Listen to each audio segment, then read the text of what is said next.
I'm not your gossip girl, I'm the headline. Truth with a curve, baby, redefine.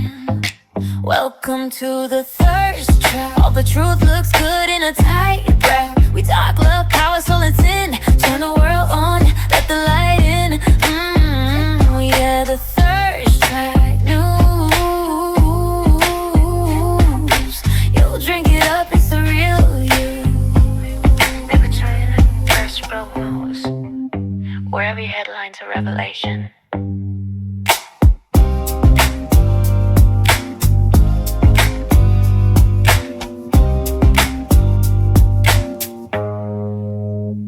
Welcome back, everybody, to Thirst Trap News. It's your girl, Luna Lopez. I've got a good one for you guys tonight. Tonight, I want to talk to you guys about fear. Not the kind that keeps you safe, but the kind that's manufactured, the kind that's broadcast, the kind that's meant to live rent-free in your nervous system so you never even think about questioning power ever again. January 6th was not just an event. It was a message sent loud and clear to the American people. Do not challenge authority. Do not question elections. Do not organize. Do not resist. Do not even think about your Second Amendment rights. Because when fear becomes policy, freedom becomes a threat. What followed that day wasn't justice. It was a spectacle. Selective outrage, selective prosecution, people imprisoned, not for an insurrection, but for defiance, for speech, for being on the wrong side of a narrative that needed a villain. And that's how PSYOPs work. You don't just punish the participants, you punish the idea. You make examples. You teach the population that stepping out of line will cost them their livelihood, their freedom, their families, their reputations. You let the message sink deep into the collective subconscious. Don't try this again. But here's the part they can never erase. No government, none, has authority to strip you of rights that were never granted by man in the first place. Freedom is not a permission slip. Liberty is not a privilege. Rights are not issued by presidents or revoked by prosecutors. They are God-given. And history tells us this plainly. Every tyrannical system fears one thing above all else. Not weapons, not crowds, not even protests, but truth tellers who refuse to be psychologically conquered. Tonight, I'll be speaking with Jon Mellis, a man who lived through that system firsthand, a man who was punished, prosecuted, and then pardoned by President Trump. Not because the system is kind, but because sometimes truth breaks through the cracks. This conversation matters because January 6th isn't just about the past. It's also about the future. It's about whether Americans still believe they have the right to question power without being crushed, without whether dissent is still patriotic or criminalized. And let me be clear, this isn't a call to violence. This is a call to courage, to lawful resistance, to moral clarity, and remembering that fear is the favorite weapon of corrupt power. The founders didn't warn us about foreign kings alone. They warned us about domestic tyranny, about governments that forget they answer to the people and to God. No man can take what God has given. Not with courts, not with cages, not with propaganda. Tonight is about remembering who you are and remembering and refusing to be ruled by fear ever again. So let me pop over here in the chat real quick. Johnny5, what's up, Johnny? I don't know whether to say congratulations or I'm sorry to your boner. Hello, dude, where's my car? And let's see who else. Starforce, what's happening? Glad to see you in the chat. Hope you guys really enjoy my show tonight. I got a super treat for you. I'm going to take a second to introduce you guys to Jon Mellis. If production would like to go ahead and key him up. All right. Hey, how you doing? Hey, how are you, Jon? Doing all right. Thanks for having me on. That's good. All right. Yep. So I'm just going to get straight into it. So for the people who only know your name through the headlines, Jon, who is Jon Mellis as a person? Wow, that's Jon Mellis. I don't know how to describe it best. I mean, I can go through occupations I've had. I can go through different iterations of my life. I can go through Whatever your heart's a lot of desire. different. But I one of my favorite ways to describe myself is that I feel like my entire life I've had a special diamond encrusted middle finger inside my spirit. And I feel like I share that in common with MAGA. With I'm a Proud Boy, so I feel like I share that with Proud Boys. We don't like being told what to do. We like freedom. I'm a big fan of it. Freedom is Ungovernables. yeah, yeah. Freedom is something worth dying for, worth living for, worth celebrating. Freedom was what was taken from us after January 6th, when we were placed in solitary confinement for years and denied visitation, abusive jail guards, black mold, brown water, denied food for punishment. I mean, tortured for years of my life. I think Donald Trump coming on the scene was a breath of fresh air to people who have been.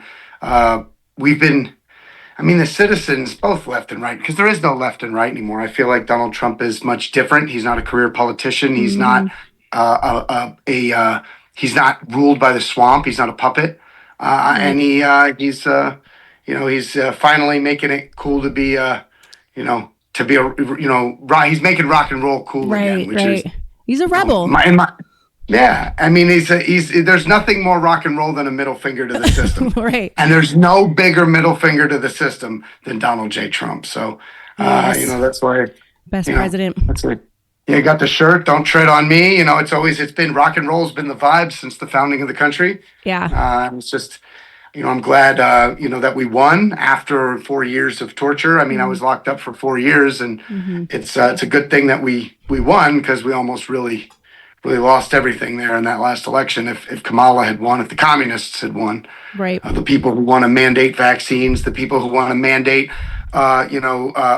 vaccine passports, or make it okay for schools to transition children without their parents' consent, or to any number of authoritarian measures that they like to do on a federal scale. I mean, it's just tax us into oblivion and take control of our children through the K through 12. With no school choice, and I mean, just every way they can. I mean, you even go to colleges now, and they're indoctrinating kids. Oh, I know. We talk about that all the time. I got some people talking to me in the chat. They're saying, Chino says, "I'm glad you're out, brother, and thank you for this interview, Luna." Butter Spider says, "Thank you for your sacrifice, sir." And Gilly is wondering if I have a troll in the chat. We love them. Oh, we get them. And hey, look, I can respect a good troll too. I have a sense of humor. It's just when they're like cheesy or they're not even funny. Oh, I know. Come on, or they're just mean. At least make me laugh. If you could if you can really troll, I can respect a good troll against me. Same. We got my Luna Legion. They it's kind of nice. It's now they just jump in there for me when they're actually being real dicks. All right. Yeah. What was your life like before politics became central to your identity, Jon? Yeah. So, I grew up in Virginia. I was born in Jersey, raised in Virginia, and I've always been involved in, whether it was, I grew up in construction and landscaping, that kind of thing. But I got into restaurants. Homegrown's on, just so you know. Oh, yay! Sean, my nigga. All right. So I grew up, doing that, and then I got into restaurants, started bartending and serving, and I really loved that. And I should tell your audience, I went to college, and I ended up, getting caught up in the drug game a long time ago, in a different life. I got busted. Yeah, I got busted when I was 21 years old selling drugs, and I served 10 years in prison on my first felony, my first drug charge. Okay. I spent that 20 years with 10 suspended, so I served 10 years in Virginia prison until I was almost 31 years old.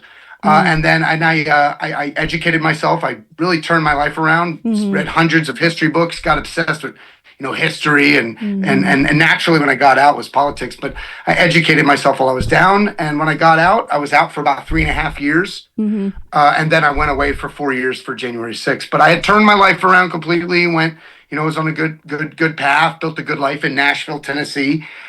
Before I went away for the 4 years. And I was, bartending and serving downtown Nashville, working in restaurant business and loved it. I was, doing a lot of cool things. And then COVID hit, and then January 6th, and then the rest is history. So I got involved in politics right at the end of COVID, right before January 6th. I started getting involved in the local Republican Party, joined several committees, started trying to find out how the wheels worked and what was going on, because I saw the corruption and the censorship all election season and how they stole the election from Trump. I mean, whether you want to count election fraud or not, Uh-oh. Are you there? Looks like his connection froze. So I will be opening up the caller hotline for you guys to ask questions to Jon about every 5 minutes. Okay, he's back.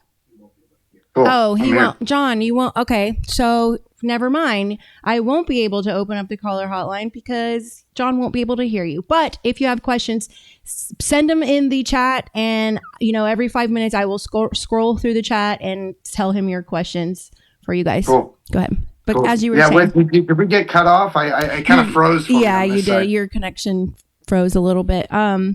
So what first drew you to political activism? Well, when I got out of prison. Oh no!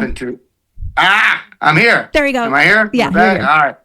So when I got out of prison for the 10 years, I threw myself into not only working all the time, but also volunteering. And that was a big thing for me, whether it was the Senior Citizen Center, the Ronald McDonald House Youth Special Olympics. I mean, I really threw myself into that kind of thing. What got me into politics was because I'm a history buff. So I love talking about politics, but it wasn't until the end of COVID, like the end of 2020, where the election, that election year where it was weird, that I started to get specifically involved in local Republican Party politics. And I joined several committees and got involved that way.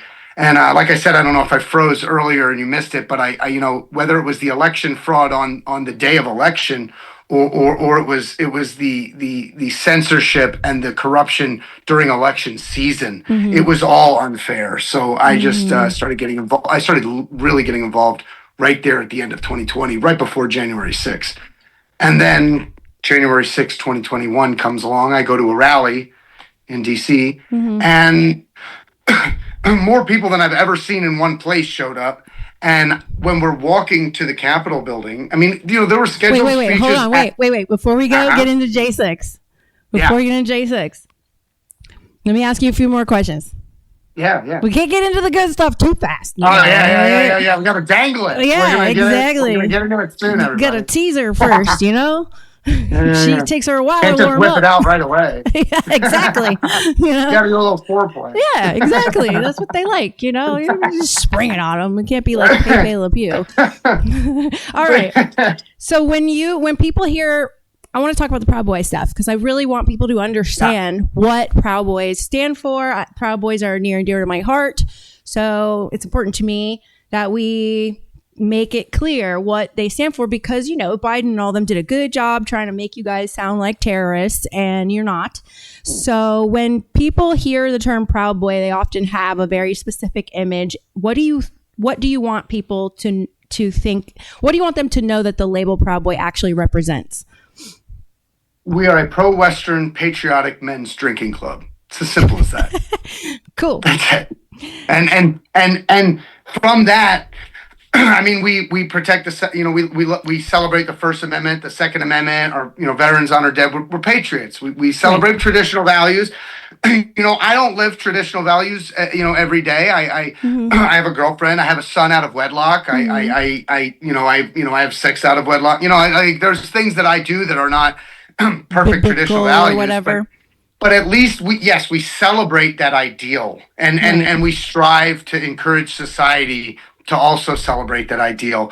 There is an ideal scenario for each life that everybody has their own particular story, but as you know, when you're first born, you hope that the kid, finds a significant other, builds a family, has a successful existence, and Right. all the things.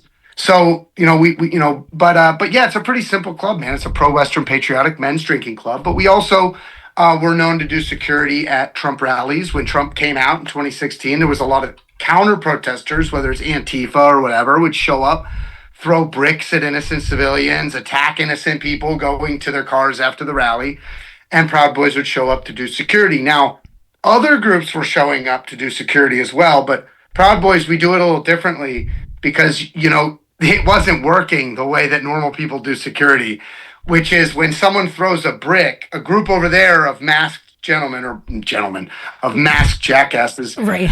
throw bricks at innocent Trump supporters, old people that are just at a rally. Normally, the security group or some group that would show up and do security would go in neutral kind of block and just make sure the two groups don't touch.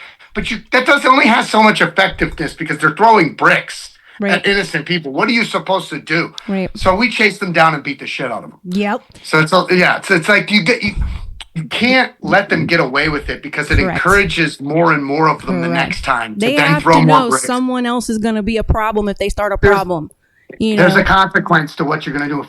Yeah, where is it at? So, Yeah. do you believe? Yeah, it's Yes. fuck around and find out. There's Fucking definitely. You gotta have heard. that. I'm quoting Irish there. I have a loyal fan, Irish. He's always like, "Yeah, heard." So, MC says, "Proud Boys rock." MC is one of my OG supporters. In your own words, well, you kind of said that, what it means to be a Proud Boy. What do you say to critics who describe your group as an extremist or dangerous group?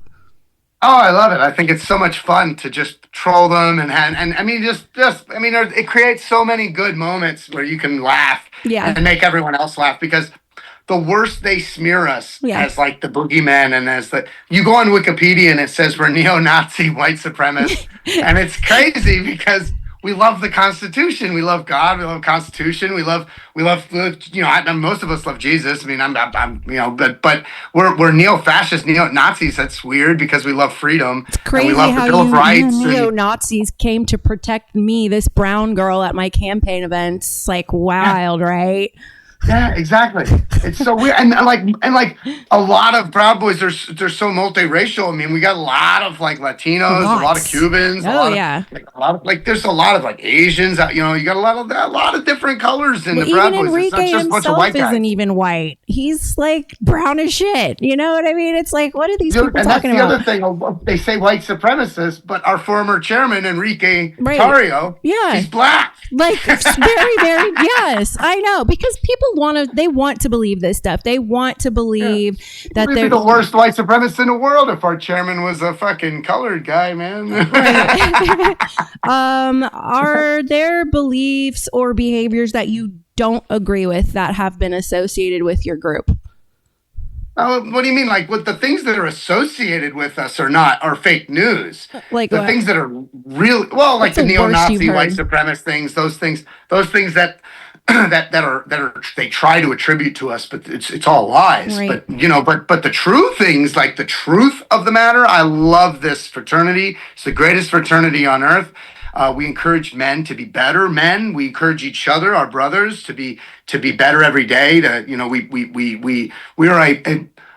We celebrate masculinity, celebrate men being good men. That's what I love about you guys.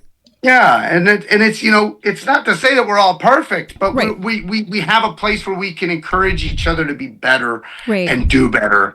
And it's like we're not just gonna, like, mainstream media right now beats down men for just being men. You know what I mean? Like when the bully at school pushes you and you punch him in the fucking face. That they're like, well, you shouldn't have. There's no, no, punch him in the fucking face. Yeah. You know what I mean? The toxic masculinity. No, sometimes violence is the answer. And when the bully is physically, getting crazy on you, that's when violence is usually the answer at that moment. But, and that leads into January 6th when the cops started shooting at us and blowing us up too. But anyway, I digress. How do you distinguish patriotism from political radicalization? I'm a radical freedomist. I don't know. That's the best kind. I'm a radical freedomist too. I call myself an ungovernable. You know what I mean? It's like freedom ultimately. It's my right to be stupid if I want to be. You know what I'm saying? Exactly. It's your right to be it's your right to be a criminal. Like you just handle it as people behave, but you don't try. There's so many laws now, hundreds and probably 100,000 laws. I mean that I've even just tracked. Just that, I'm sure there's more, but just that is like, this is not real freedom, and they're trying even to Neil prevent. Gorsuch was talking about that. Yeah, it's not real freedom. It's an illusion, and they try to prevent your behaviors. That's not freedom. Like you were saying, bring consequences, because that's the real way to make people accountable. You don't just slap laws all over the place. Do you think? Well, Supreme Court Justice Neil Gorsuch was talking about just what you're talking about. That there's so many laws on the books now, and it's just like everywhere you turn, you live a normal life, and you're breaking like 3 felonies a day, and you don't even realize it. Yep. You know what I mean? Or people are just, there's so many laws, it doesn't make sense. Yep. I like to think that the MAGA movement. So I don't like the Democrats or the Republicans. They're both corrupt party structures. They're both tied up in special interests, and they're all encouraging people who are gonna to benefit the system. They're part of the system. These two, the Republican National Committee and the Democrat National Committee.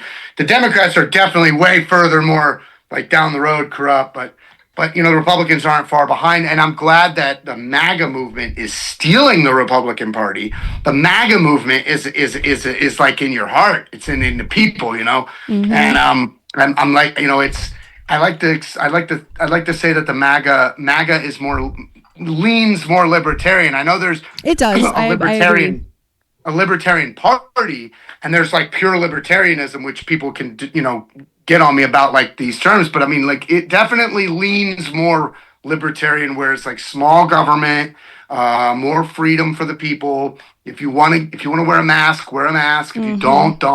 If you want to get a vaccine, get a vaccine. If you don't want to, don't get it. Right. So it's like that freedom, that core freedom of choice.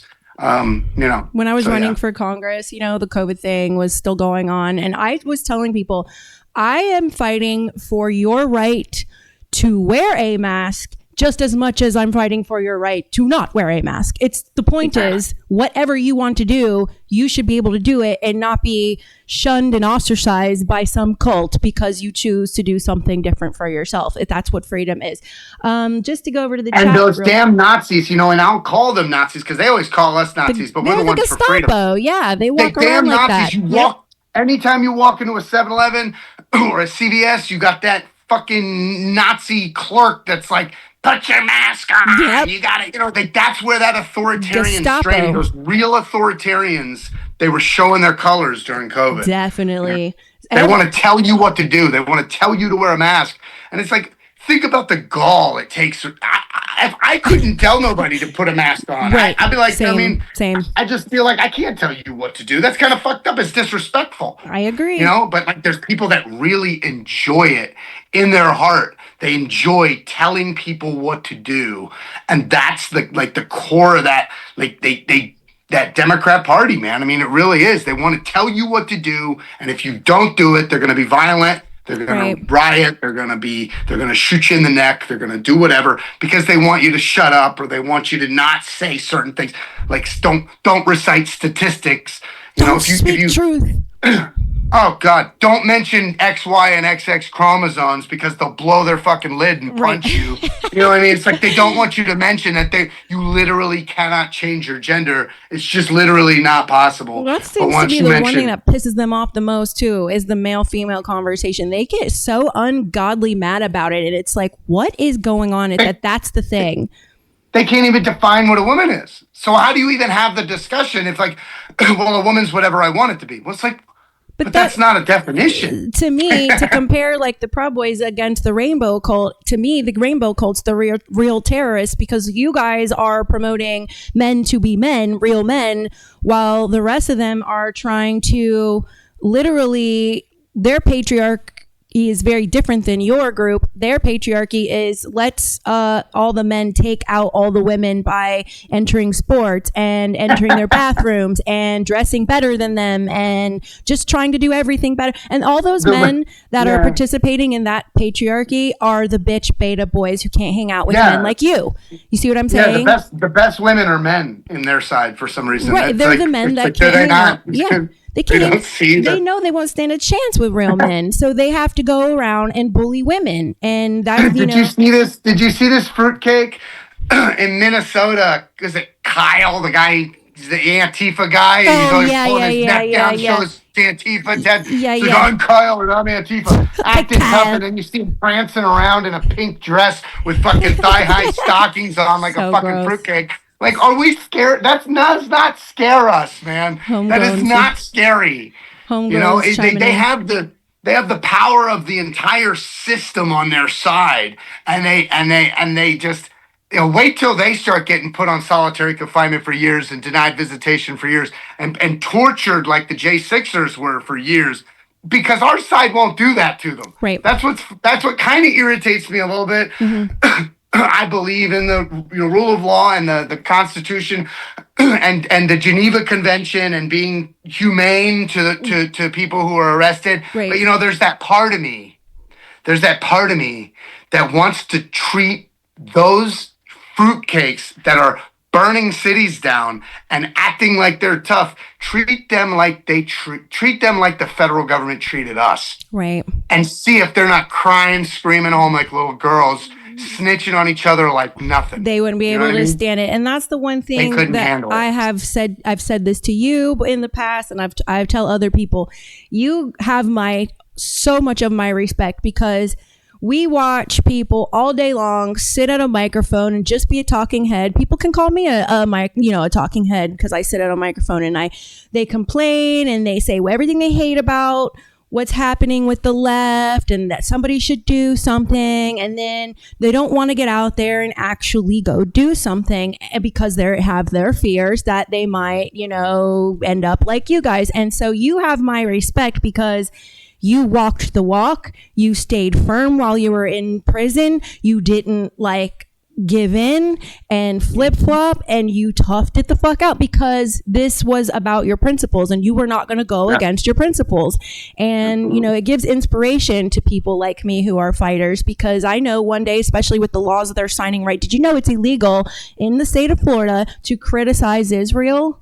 DeSantis signed a law that it is now illegal to criticize Israel. So, there's things that I know. If that were to happen to me, you best believe I'm going to fight tooth and nail right in front of the judge. And I'm going to not ever, because I know how many people it's going to mean. Anybody that gets persecuted by the government for speaking up, give me liberty or give me fucking death. I'm not going to bend. I'm not gonna. Freedom is something God gave us, and He's my only judge. And I'm not gonna bend to fear mongering of a demonic cult. You know what I'm saying?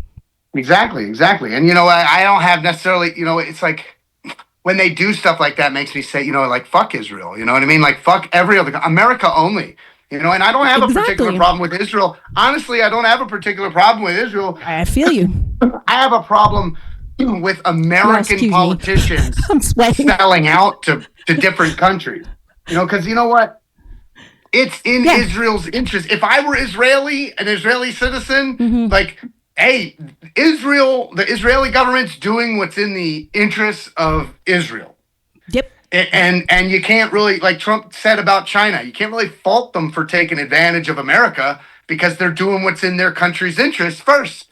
It's the American politicians that are selling out to Israel or selling out to China. Epstein got shit on. It's those are the ones I have a problem with. It's America first, America only. Fuck the other countries. I don't have any particular problem with, a country doing what's in their best interest. I have a problem with our politicians bending to the will of some other power when we're the ones that should be dictating the rules, and we're the ones that should be just worried about ourselves. We shouldn't be worried about some other country on the other side of the world. I'll say this before I check the chat. Epstein was real effective at what he did. MC. Yes, but I know I will caveat it. I agree, and I think it's fucked up, and I do agree with a lot of the things you said about these things. Yeah. But, I I do believe that all countries are doing this to each other. Oh, absolutely. 100%. It's not just Epstein. It's 100%. like, I mean, we're trying to catch them in blackmail too. They're trying to catch us. It's like, was it a few years ago? The governments are French. All the French got caught bugging the United Nations building, didn't they? It's a few years ago. Yeah, well, yeah. And the French started the FBI. Did you know that? The French started the FBI. Yeah, the DuPont family. DuPont. Okay, let me look at the chat. It's Jason says, this is a really good show. MC says, how long was your guest in prison? I guess for J6, 4 years. 4 years. 3 years in the DC jail. Says, almost 3 years in the DC jail and almost a year in federal prison. It was just under 4 years. One of my viewers said, my boy is pretty deep. Talking about you. And there's a bunch of comments. Hold on. Let me get the good ones. Luna, when are you coming to New York? I'm coming. I got to get the money up. You know what I'm saying? Y'all donate to my show. Subscribe, and I am planning to do a live tour in my top cities where everyone do like a live on-site podcast so that all my OGs can watch me do a podcast live in the flesh. Okay, let's get into J6. All right. Walk us through J6 from your perspective, hour by hour, like when you got there till when you were getting arrested. All right. So I get to January 6th. And a fun fact, I spent New Year's Eve in Nashville. And then I go to Kentucky on my way to DC for January 6th rally. Mm-hmm. I go to Kentucky and I hike in the wilderness for a few days. And I had been like sick right before that. I got like a runny nose, was a little tired. It was nothing serious. And I go hiking for a few days in the Daniel Boone National Forest. I get to DC on January 5th. And then in the morning, when I'm getting in a shower, getting ready to go to the rally on January 6th, mm-hmm. I noticed that I couldn't smell my body wash. I had no sense of smell at all. So I found out that day on January 6th, that morning, that I had COVID. Okay. So I was like, and I wasn't even that bad. It was all like all the symptoms were gone. So all this like people almost died on. I don't know. I had like a runny nose for like a day. But like, so I just wanted to tell you so that everybody knows I was like, I still went right to the middle of the rally. Let's just go spread around this coronavirus. I didn't care. I didn't care. Herd immunity. No mask. I don't care, man. I never did either. Everybody, we've had sicknesses in the world. It was a fucking cold like anything else. Yeah, it's a fucking cold, man. Like, people still go to work and they're like sniffling and stuff. Yeah. You know what I mean? Like the fucking... Yeah. For sure. So I go to the rally. And it's just so many people, man. It's right at Ellipse Park is just south of the White House. And your audience, so they understand like kind of a map of the place. So the White House, it's like a cross. The White House would be north. Okay. The Washington Monument is right in the center. Okay. And then to the west would be the Lincoln Memorial, and then to the east would be the Capitol building. So like we were at the Washington Monument, the tall big phallic symbol that sticks out of the ground. The obelisk. And there's this... Yeah, I love it. People don't realize that obelisk is actually placed strategically to amplify energy where it's at. So like if you pay attention to anything Tesla talked about, or the pyramids and the Egyptians, so the obelisk is another like form of a pyramid. It's just, but the angle at the top is like to concentrate the energy and shoot it to straight at it. So you just a rabbit hole. If you want to get down it, you can go get down it. Hell yeah. Yeah. And so there's a giant crowd, and there's a stage set up right just south of the White House. So it's looking toward us to the Washington Monument. Giant crowd. And there were scheduled speeches as well later in the day at the Capitol building, near the Capitol building. So we walked down there. So people are always like, why'd you walk? Why did everybody walk down there? Well, we were supposed to walk down there. You're supposed to walk over to the place where you have the problem. Just like when Martin Luther King did this I Have a Dream speech at the Lincoln Memorial, they marched over to the Capitol building after that. So that's what you always do. You always march over to the place where you have the problem. So we march over to the Capitol building. Everybody's just amazed at how many people there are. And as I'm like 3/4 of the way down the National Mall, I hear there's a crowd piling up at the Capitol building on the west side of the Capitol building where the inaugural stage is being built and everything like that.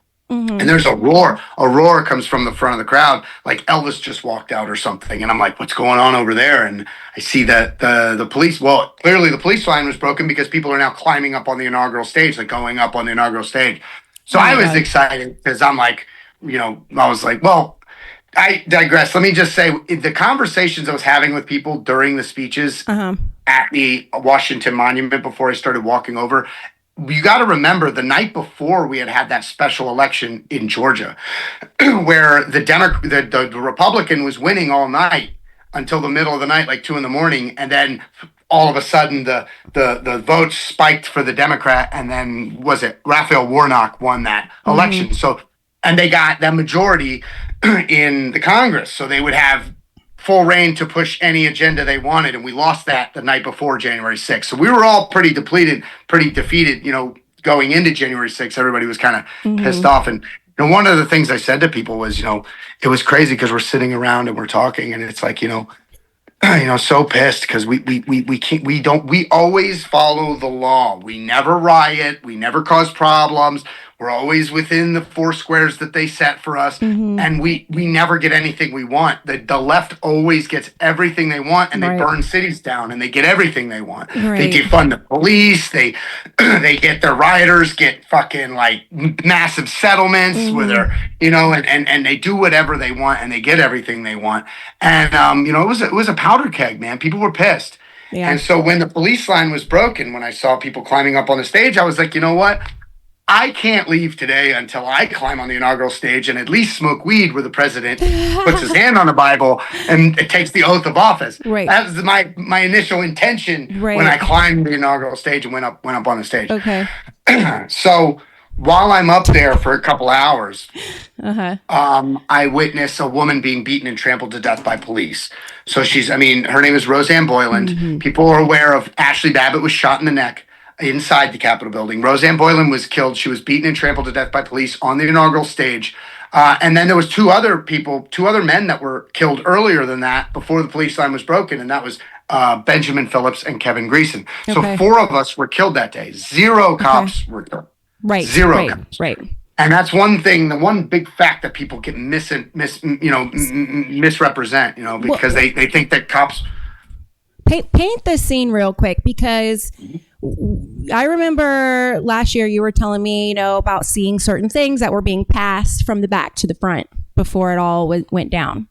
There were mysterious people handing out certain things. Yeah, so there was definitely, people get it mixed up. They say like Antifa did it, or BLM and Antifa counter protesters were the ones that caused the violence, started the rioting. And we're just innocent standing by. We didn't do anything. Well, no, it was a mix. There were people there, counter protesters, that were going to take advantage of any situation that unfolded. We're going to attack innocent rally goers if we were going to our cars after a successful rally, or when the riot broke out and the cops started. See, this is the thing. You can go to my Rumble page, and I have a montage of the police brutality that started that day. So on the east side of the building, it's a giant building. On the east side of the building, the cops opened their own police line and let everyone in, and opened the doors and let everyone in the building. On the west side was where the cops started shooting rubber bullets into a peaceful crowd, and flashbangs, sting ball grenades. These things have like 100 rubber balls in them. And when they explode, they shoot everywhere. And they're shooting them deep into the crowd. So you can see that. It's on my Rumble. It's We Are Good Men on Rumble. My website is wearegoodmen.com. Hey, production, I need you to be here to help me queue up his website, please. Yeah, so my website is wearegoodmen.com, but my Rumble channel is We Are Good Men. And you can scroll down and you'll see the thumbnail is black and yellow. It says PB, stand back and stand by, Proud Boy sign. There we go. But it's got the montage of the police brutality, massive amounts of police brutality, while the crowd was peaceful. And so, how much, I got to tell you, after decades of ineffectual leadership, no matter who we elect in office, Republican, Democrat, we keep spiraling into a bloated government bigger government, every single administration, less and less freedom. The Patriot Act after 9/11, the financial crisis bailed all the rich people out. I mean, every single time we're never getting any freedom back. So we got decades of this building up. And then we've got Trump comes out to try to give us some freedom back, try to right the ship. And the whole system lies about us, smears him and us, smears the MAGA movement. And then we get COVID for a year, which puts us into the twilight zone. I mean, people forget we had lived a year before January 6th in this twilight zone, shut down everything, shut down the churches, lose our jobs. It was the twilight zone. It was weird. Everyone and complied then the election, like idiots too. Like everyone was like, okay. We failed. Oh, we failed that test. Fail. We failed that test so bad. I will never fail it again. I'll tell you that. But so we have this set before January 6th. The election gets stolen, the censorship, the lies, and then we show up to do exactly what they tell us to do, what the Constitution tells us to do, which is to peacefully protest, petition our government. And then the cops start shooting at us and blowing us up with flashbangs. Okay, let's pause there. Let's pause at the cops shooting at you, throwing the flashbangs, as I have to get through an ad real quick. Ah, shit. What's wrong with this thing? Hold on. My freaking software. Go ahead. Go for 2 more minutes. All right. So, we get shot at and blown up by cops when we show up to peacefully protest after all of this building up. And you know what? They say the riot is the voice of the unheard. And, they said that over 500 times in 2020 in the summer when they were burning cities down all over across the country. But that's bullshit when they said it, because the only thing we ever hear is them. Every sitcom, every commercial, every Hollywood movie, their agenda is the only thing we do hear. The truly unheard people are the MAGA patriots of the country. And you know what? When they shot at us, we threw the double birds up and said, you know what, we're fucking coming in. Good for you. Over. All right, let's transfer over, take a break, and let's read brought to you by Pfizer. An ad from our friends at Technisport Gaming Chairs. If y'all know, I am a gamer, so this is fun for me. So looking for a comfortable but unique option for your gaming setup, check out TechnisportUSA.com with a wide range of ergonomic chairs in an array of colors. You will definitely bring your setup to the next level. Always comfy, never boring. Technisport. Use code RUMBLE for 10% off your entire order. All right. Okay, now we're done with that. So you said when you arrived at DC, your expectations were just to get close to the president, be like, thank you, sir, you're amazing, blah, blah, blah. That didn't go your way. So what was the moment you realized that this protest march was no longer a protest and there was just trouble? What was the feeling inside of you? I always try to sit and I imagine you guys there, and put myself in the crowd, and I look and I'm like, okay, I would feel the energy coming. I know myself and I would feel it in the air coming. Did you have a sense before it actually popped off that something was going to happen before it was obvious? Yeah, I felt like something was in the air just because of myself. I honestly... I was going to start shit. I know. I was pissed, man. Yeah. I'm like, man, these motherfuckers do everything and they get away with it. I'm like, man, fuck it. Maybe we need to burn a fucking city down or something to get what we want. What is going on? The left burns cities down. I know. And they get everything they want. And it's like, are we doing something wrong? Mm-hmm. When you were witnessing Roseanne Boylan, describe that for us, because I want them to see the connection of what actually got you put in jail. Well, all right. So when I was up on the inaugural stage, everybody's chanting USA, and there's a hallway there, and there's people, kind of getting, there's a bunch of riot cops in the hallway with gear and shields and things, and people are kind of doing a push of war in that hallway. Well, I'm standing there, and the cops they were beating people so ruthlessly. They beat a Victoria White in the head with a baton, Officer Bagshaw. Actually, we confronted him just this last anniversary, just a few days ago, in DC. You'll see on my Instagram, Patriot Wildman. You'll see I kind of confronted him, and it was fun. But he took a baton and was just reaching over a crowd of people, this innocent little woman standing there doing nothing, and he's just beating her with the butt end of the fucking baton over 30 times, and then disfigured her face. I mean, it was so bad.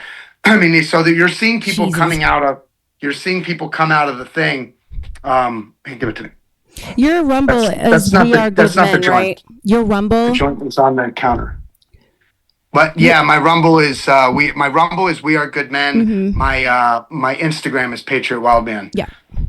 The nightstand. No, you're good. Oh yeah, I need to smoke some weed right now. I usually smoke on here too, but I'm taking like a break for a little bit because I have a TBI I got when I was younger. That's starting to like show up cognitively, so I'm trying to get like a baseline of what's happening. You know, because the weed actually helps with the TBI. So every now and then it's like, hey Michelle. Get my producer brought my weed again. Hey, that's what they're there for. They see my producer handing me all kinds of stuff, like how they just handed me a napkin so I can soak up the sweat from my armpits. Man, I'm sweating. I don't even know why. I'm like cold and hot, and I keep sweating, and I keep dabbing my armpits for the public to see. I'm just a regular girl here. I sweat. Hey, look, not only is she my girlfriend, but she's also my manager. And a shout out to Michelle Farrell Management out there.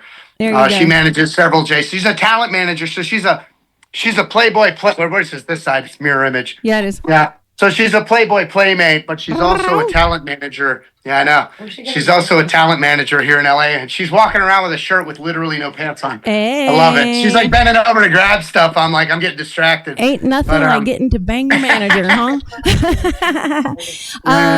So the mayor says to tell you, thank you so much for taking the time to be on here and fight the good fight with us, America First fam. No, thank you. It's an honor to be on here. It's an honor to talk to your audience. The mayor's kind of a big deal. He's got a presence, so he's love here. You, Mayor. Yeah, he's here vibing with you. So so keep talking about Roseanne Boylan. Go ahead, tell us about that. So I'm on the inaugural stage, and I'm like, there's a group in front of on the stairwell, right? Hang on, right in front of the hallway. And everybody's being doused with this chemical spray, doused with the tear gas. And everybody's like, we can't breathe. They're chanting.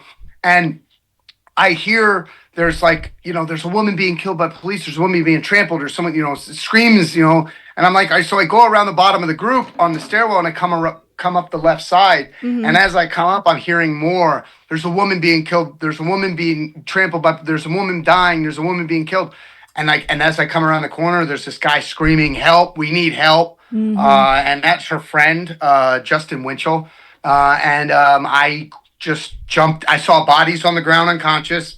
I didn't particularly see one particular body. Right. I saw several bodies on the ground and people screaming for help. And so I jumped into action. I grabbed the wooden walking stick from a guy who was not using it appropriately, I felt. Because that way you can be more effective with it if you're going to use it. Hey, anything so either use it or lose it. You know what I mean? So I grabbed it from him. Same for your dick, right? Yeah, and I fucking jousted two officers. I hit them in the throat, both of them, dropped them both within 10 seconds. And then I was sprayed with mace because the cops were clearly like, holy shit, this guy's taking cups out and like they're fucking dominoes. But I was out. But by me doing that, it was able to kind of break the cop assault on not only her. Good for you, man. You're a freaking hero. The people who were trying to get her out were being hit by police. So when I did that, it gave people ability to grab her and pull her out and start chest compressions. Like I said, I was maced, so I moved out. But you watch the footage and you'll see. Then they grab her and the crowd, the patriots, the protesters start doing chest compressions. And the other ones are like begging the cops, like, "Yo, we need help. Like this woman is gonna die. You need to take her. Like we don't know what the fuck." You know what I mean? And the cops finally drag her by her feet in. And the guys had actually moved her body. Also, they do chest compressions over on the side. They dragged her in front of the cops and were doing more chest compressions to show these cops, like, yo, this woman is literally dying right in front of you. So see, And folks, this is what real men do. They step in and they protect women and children and the weaker people, and they are not afraid to be in the fight. Too many men sit on the sidelines with their fucking phones out, and it is offensive as a woman to watch, because this is why there are so many women in her masculine era, because we have too many bitch men. So learn from Jon that it is the cost. God expects men to be men. We are good men. You know what I'm saying? Good for you for fucking not letting it be like the fact that they had badges stop you from intervening, because most people would be freaking terrified. And that right there, I've been in a situation. Sometimes God just puts it on you right then and there. You better do something right now, and you just respond and you do it. You don't think. Yep. You just do. Yeah. You Yep. just do. You just do what you just do it. You know, Right. I didn't think. Right. You just do it. Yep. Because you got to do it. I mean, what else are you going to do? You're just going to sit there and watch? Or Right. I don't have that kind of bone in me where I just like, oh, I'm just going to sit here and watch somebody get killed. You know, and wrong is everyone's wrong, screaming yeah. for help. Like, Right. maybe I can help. You Right. know, clearly I saw this guy with this fucking, with his object. He's not using it correctly. And I felt like I could grab that and I could be much more effective with that, to get things done. If something needs to happen right here. We need to stop what's going on. It needs to be because the cops are just on a rampage. They need to be checked for a second so that people can get the people on the ground. I mean, there's stuff going on. Yeah. So they were handing out weapons, though. Like, there was paid people handing out weapons. Yes. Right? Yes. And that's where the mix that I talked about earlier comes in. Yeah. Where you've got a crowd of angry patriots that were fucking the cops kicked the hornet's nest with the rubber bullets and the flashbangs. But once that happened, once the patriots threw our double birds up and said, you know what, fuck you, we're coming in. Yeah. This is bullshit. Right. The agitators, the left-wing counter-protesters that had showed up that are now mixed in the crowd, they're encouraging patriots to do more. They're encouraging violence, which is not hard to do in a crowd of people, in a crowd of real patriots that feel like their country's being stolen from them, and they were just attacked by the cops when they went to go peaceful protest. When those actual real patriots, like you said, real men, fucking throw our fucking middle fingers up, and we're actually rioting for a reason. We're actually fuck you with no masks on, broad daylight. This is going down because we believe in it, and this is bullshit. When you have people actually doing that, it's not too hard to convince them to like, hey, let's do other crazy stuff. Right. So but it's like the mentality, the motivation. The motivation of the patriots, of the people who are storming the building, are like, you know what? Fuck this bullshit. We're coming in because you guys are crazy inside that building. You guys are fucking crazy. And nothing we do ever changes it. Nothing. I remember, I got to say something on a side. Go ahead. I met a good friend the day after. He's a good friend of mine now. I don't want to say his name. He's an older gentleman, and he's a Jew for Jesus. Was that Messianic Jew or something?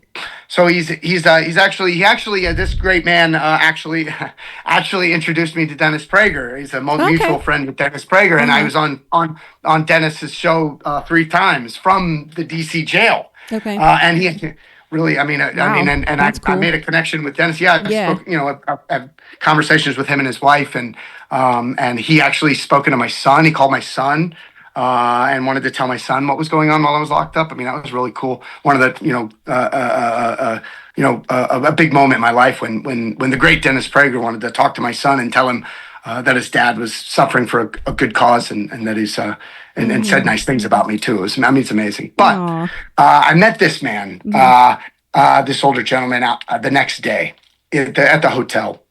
We had 2 great conversations. I mean, for like an hour each, because we packed our stuff up and then had another conversation upstairs. He said he's not for violence. He doesn't like political violence. Right. He doesn't like any of that kind of stuff. It's that. But he was standing on the grass when we were storming the building. And he said, you know what?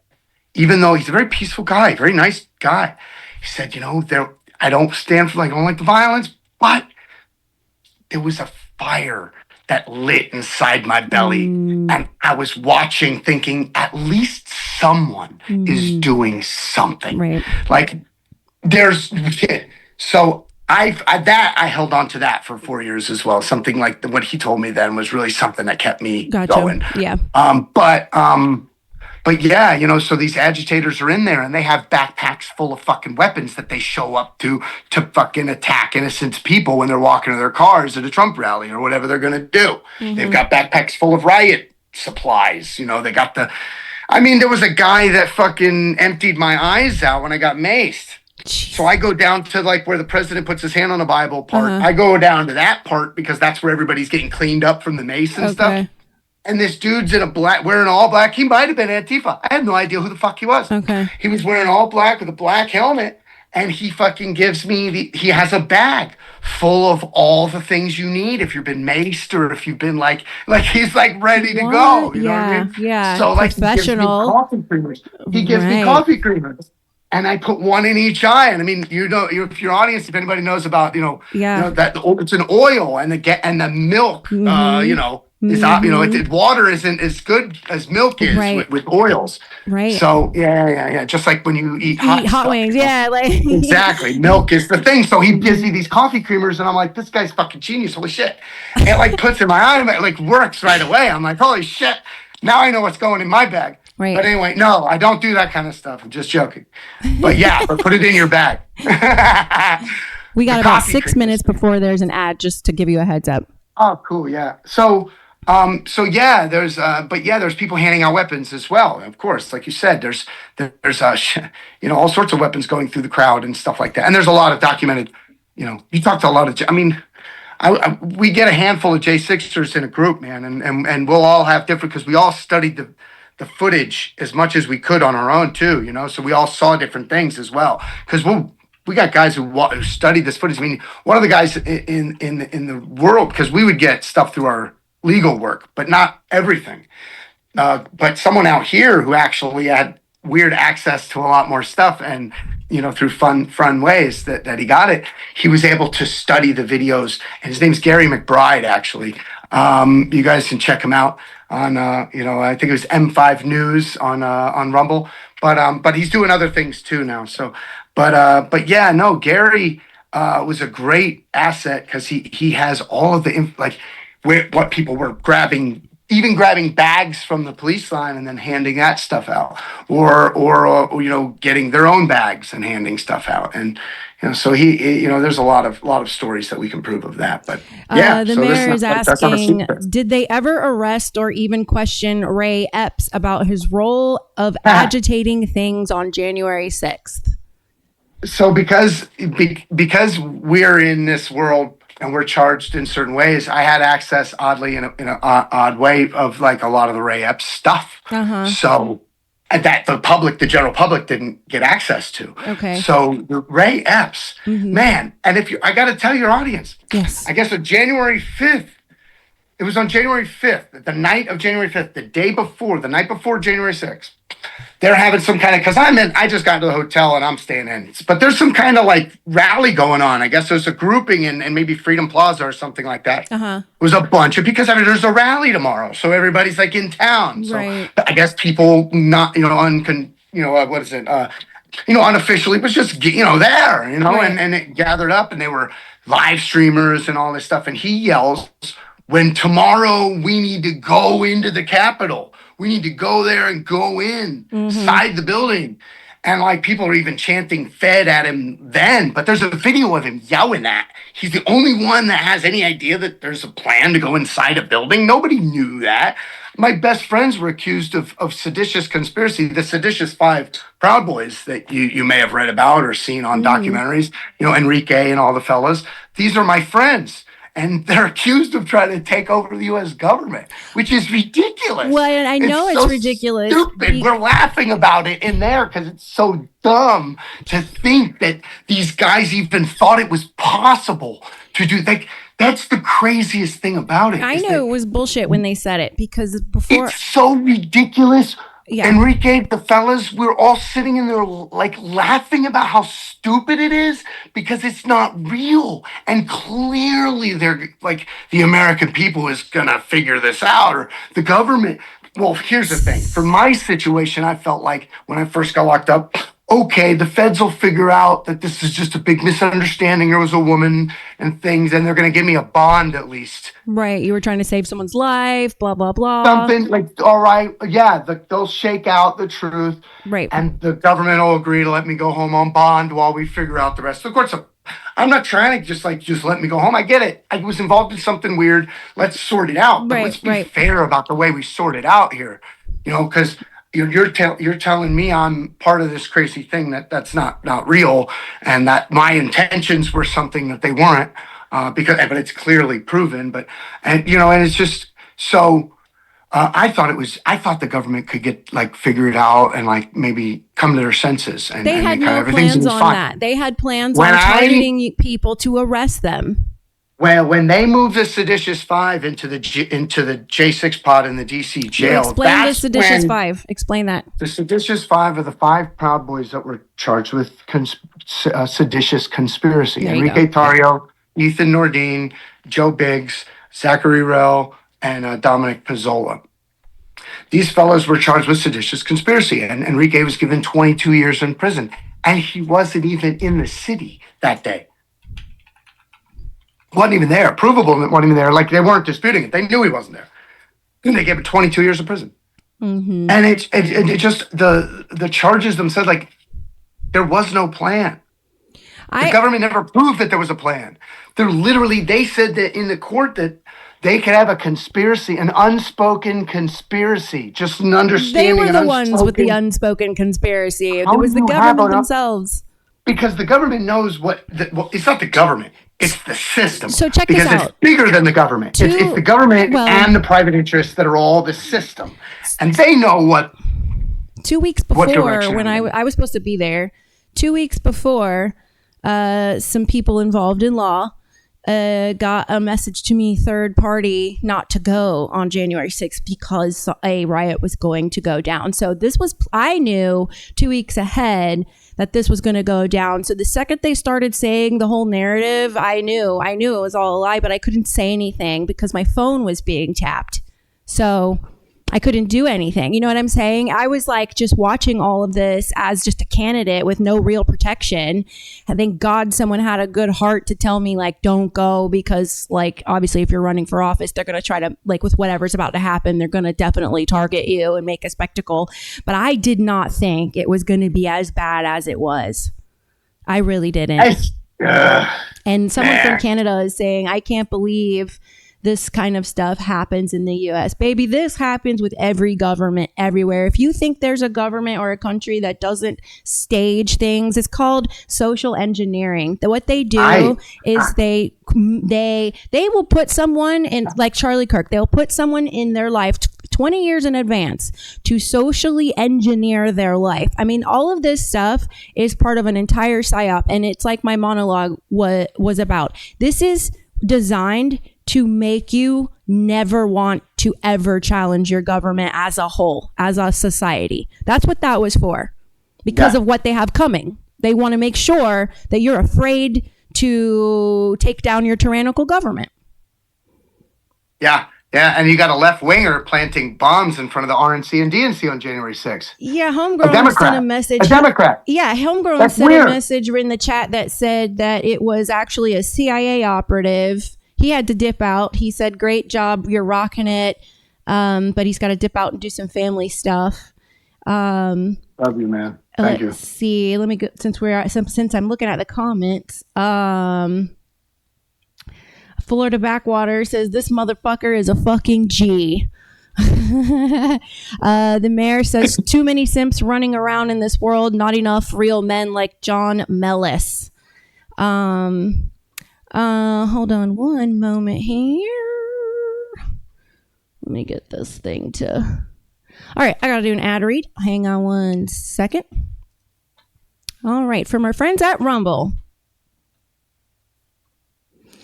You've probably noticed Rumble is growing fast and it's not slowing down. They're building a real alternative to big tech that puts creators first and actually protects free speech.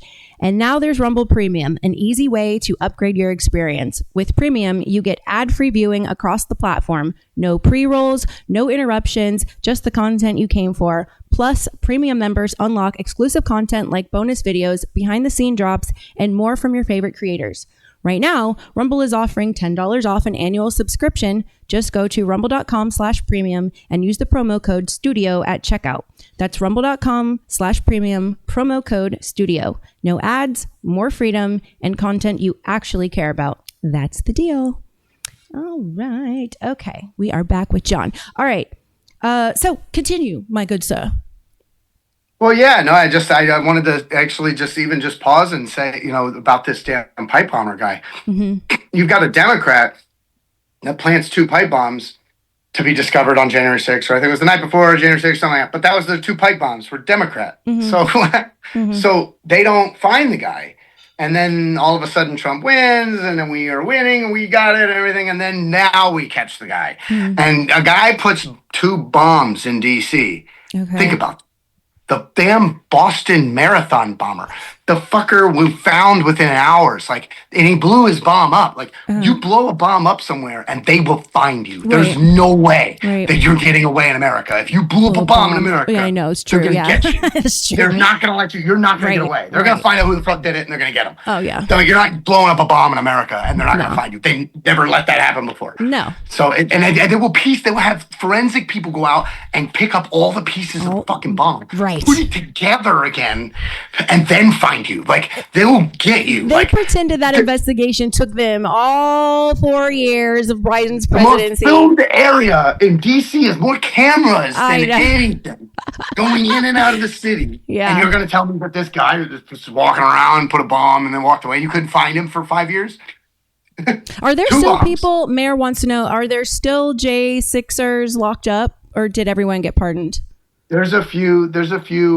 No, that we were all pardoned, but the problem is that then states or even the federal government on a different level, maybe when they raided their place for the illegal January 6th, they were ushered in by officers into the building and then come out, mm-hmm. and then they get raided, mm-hmm. and then they find a gun or something like that. That's weird, mm-hmm. but and honestly, I have problems with that too because I'm a big Second Amendment guy, so I think Good. First of all, why are you even messing with guns? Right. If it's not a legal search and seizure, then you should, that's fruit of a poisonous tree, leave it the fuck alone, because we do have that right, which is the right to bear arms. I mean, it's not like people act like, honestly, I have an issue with even felons getting their right of their Second Amendment rights taken from them because it's a right. It's not just, it shouldn't be you don't take someone's freedom of speech from them. Can you get a felony and then you lose your freedom of speech? I don't know. I mean, maybe gag orders or something, but I don't know any other time. Gag orders are so unconstitutional. Gag orders by judges. So this is something that I'm going to be starting a series on after I finish my Human Origins one. I'm going to be doing a series on DCFS, Child Protection Services, because what it actually is a child trafficking. It's the government's child trafficking, apparatus. And, that last thing you said, what was that last thing you just said? I just read a comment and the gag orders. What they do in those courts is it's a separate court when you have to go to a CPS court. It's a fucking pony show type court because it's all rigged. And every single case, they put a gag order so you cannot tell the public what's actually going on. I don't want to get too deep into it, but my point is, with everything I've been doing research on in terms of gag orders, it is the most unconstitutional thing, and the government gets away with it. They get away with it, and they have been silencing us. We are not living constitutionally, and people don't realize how much our constitutional rights are taken from us on a daily basis. Yeah, there's a guy in California and one in Texas, I think, but there's one guy that there's these guys that are divorced from their wives, and their wife wants to transition the little boy that they have together. And then they're fighting it because they're saying, I don't want you to give my kid puberty blockers and get all this weird stuff going. And the mom wants to do it, but the dad's like, I want to protect my child. I don't want to abuse him. And then, the system with the gag orders, they're able to do this state sanctioned child abuse where they put puberty blockers and fucking like, even whatever, like they go far, man. They transition kids, man. It's weird. So Rockabilly says, yeah, the demon rats have nothing better to do than to screw with people. Keep it in mind, they have a fear that they are shit scared of real Americans. That's a good point. Well, they really are. That's why they want to dismantle. well, it's by design. It's to Right. the enemies of the United States people, not the system, because the system's part of the damn enemy. Yeah. Is they want to feminize our men, and they want to break up the family unions. So control of the population. Exactly what they did with the welfare system. They broke up the black family unit. Boom. Democrats too. They were the ones put it in, and then if the mother gets the money if the dad's not there, but she don't get the money if the dad's there. So you break up the family unit. You start, you're having them kill each other, and I mean the freaking gang violence and stuff. It's for child trafficking. Crazy in the inner cities. It's for child trafficking. It's all by design. It's literally, if the big thing that's going on, it's sex slavery, and they feed off of the fear of children and the adrenalized blood that comes out of these children. And because when I was snap the kids, well, it's just like what you were just saying. It's like going right back to the CPS thing. They oh my God, every time I go to talk, I check the chat and then I forget what I was about to say. They create the chaos, and then so we're transitioning kids, we're fucking all these weird, so all this stuff's going on crazy, and then it was about the fathers broken not up, in the men home. aren't taking care of the responsibilities. It was about the fathers not in the home. Children are getting snatched from that system, is my point. Children are then, like you said, the trafficking. Yeah, in my research for the CPS stuff, I found Hillary Clinton, who actually is the one that set up the federal, apparatus of the CPS thing.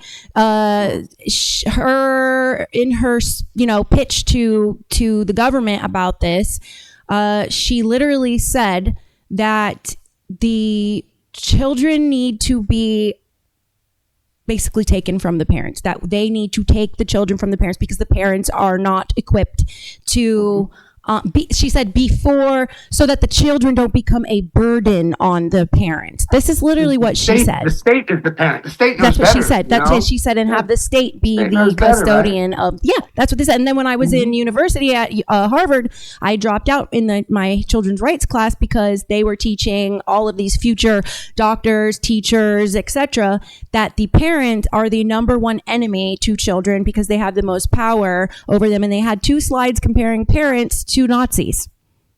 Jesus. Yeah.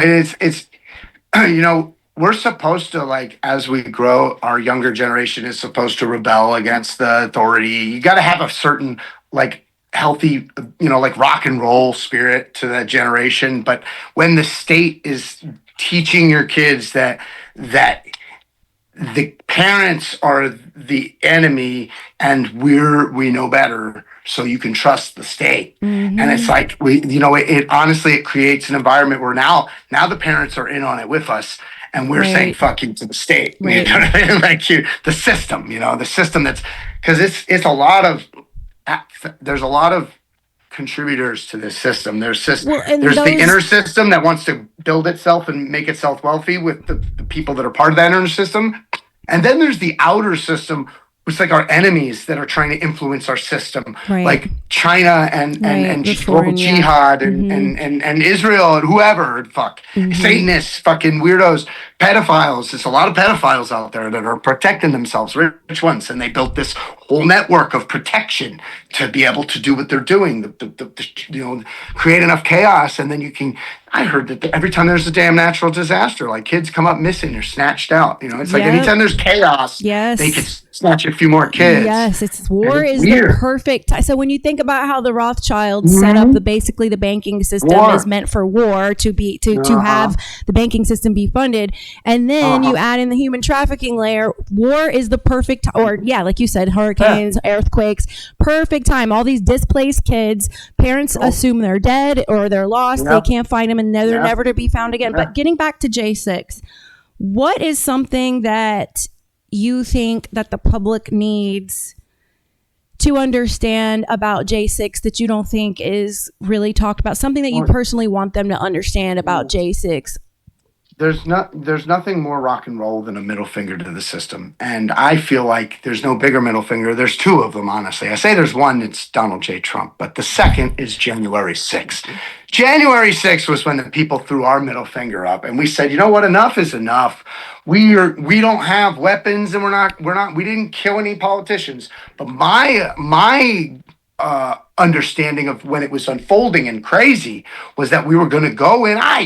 Come on, once it starts, the damn congressmen are out. Right. They're not going to leave the congressman in there. So, I Right. figured we were going to go in, fill up the House and the Senate, and just sit down, do a sit-in. We're going to occupy the building until they hear our concerns about election integrity. It's our building and that's anyway. I actually said that to a bunch of people when we were talking on the inaugural stage. Some lady was freaking out. And I remember saying that to everyone. Yeah. We're going to go in, Just and gonna we're going sit to there, sit down, and we're take going to wait turns and till talk. they fucking just listen to us. Just do the 7 states. Just do an audit and Right. make us feel better.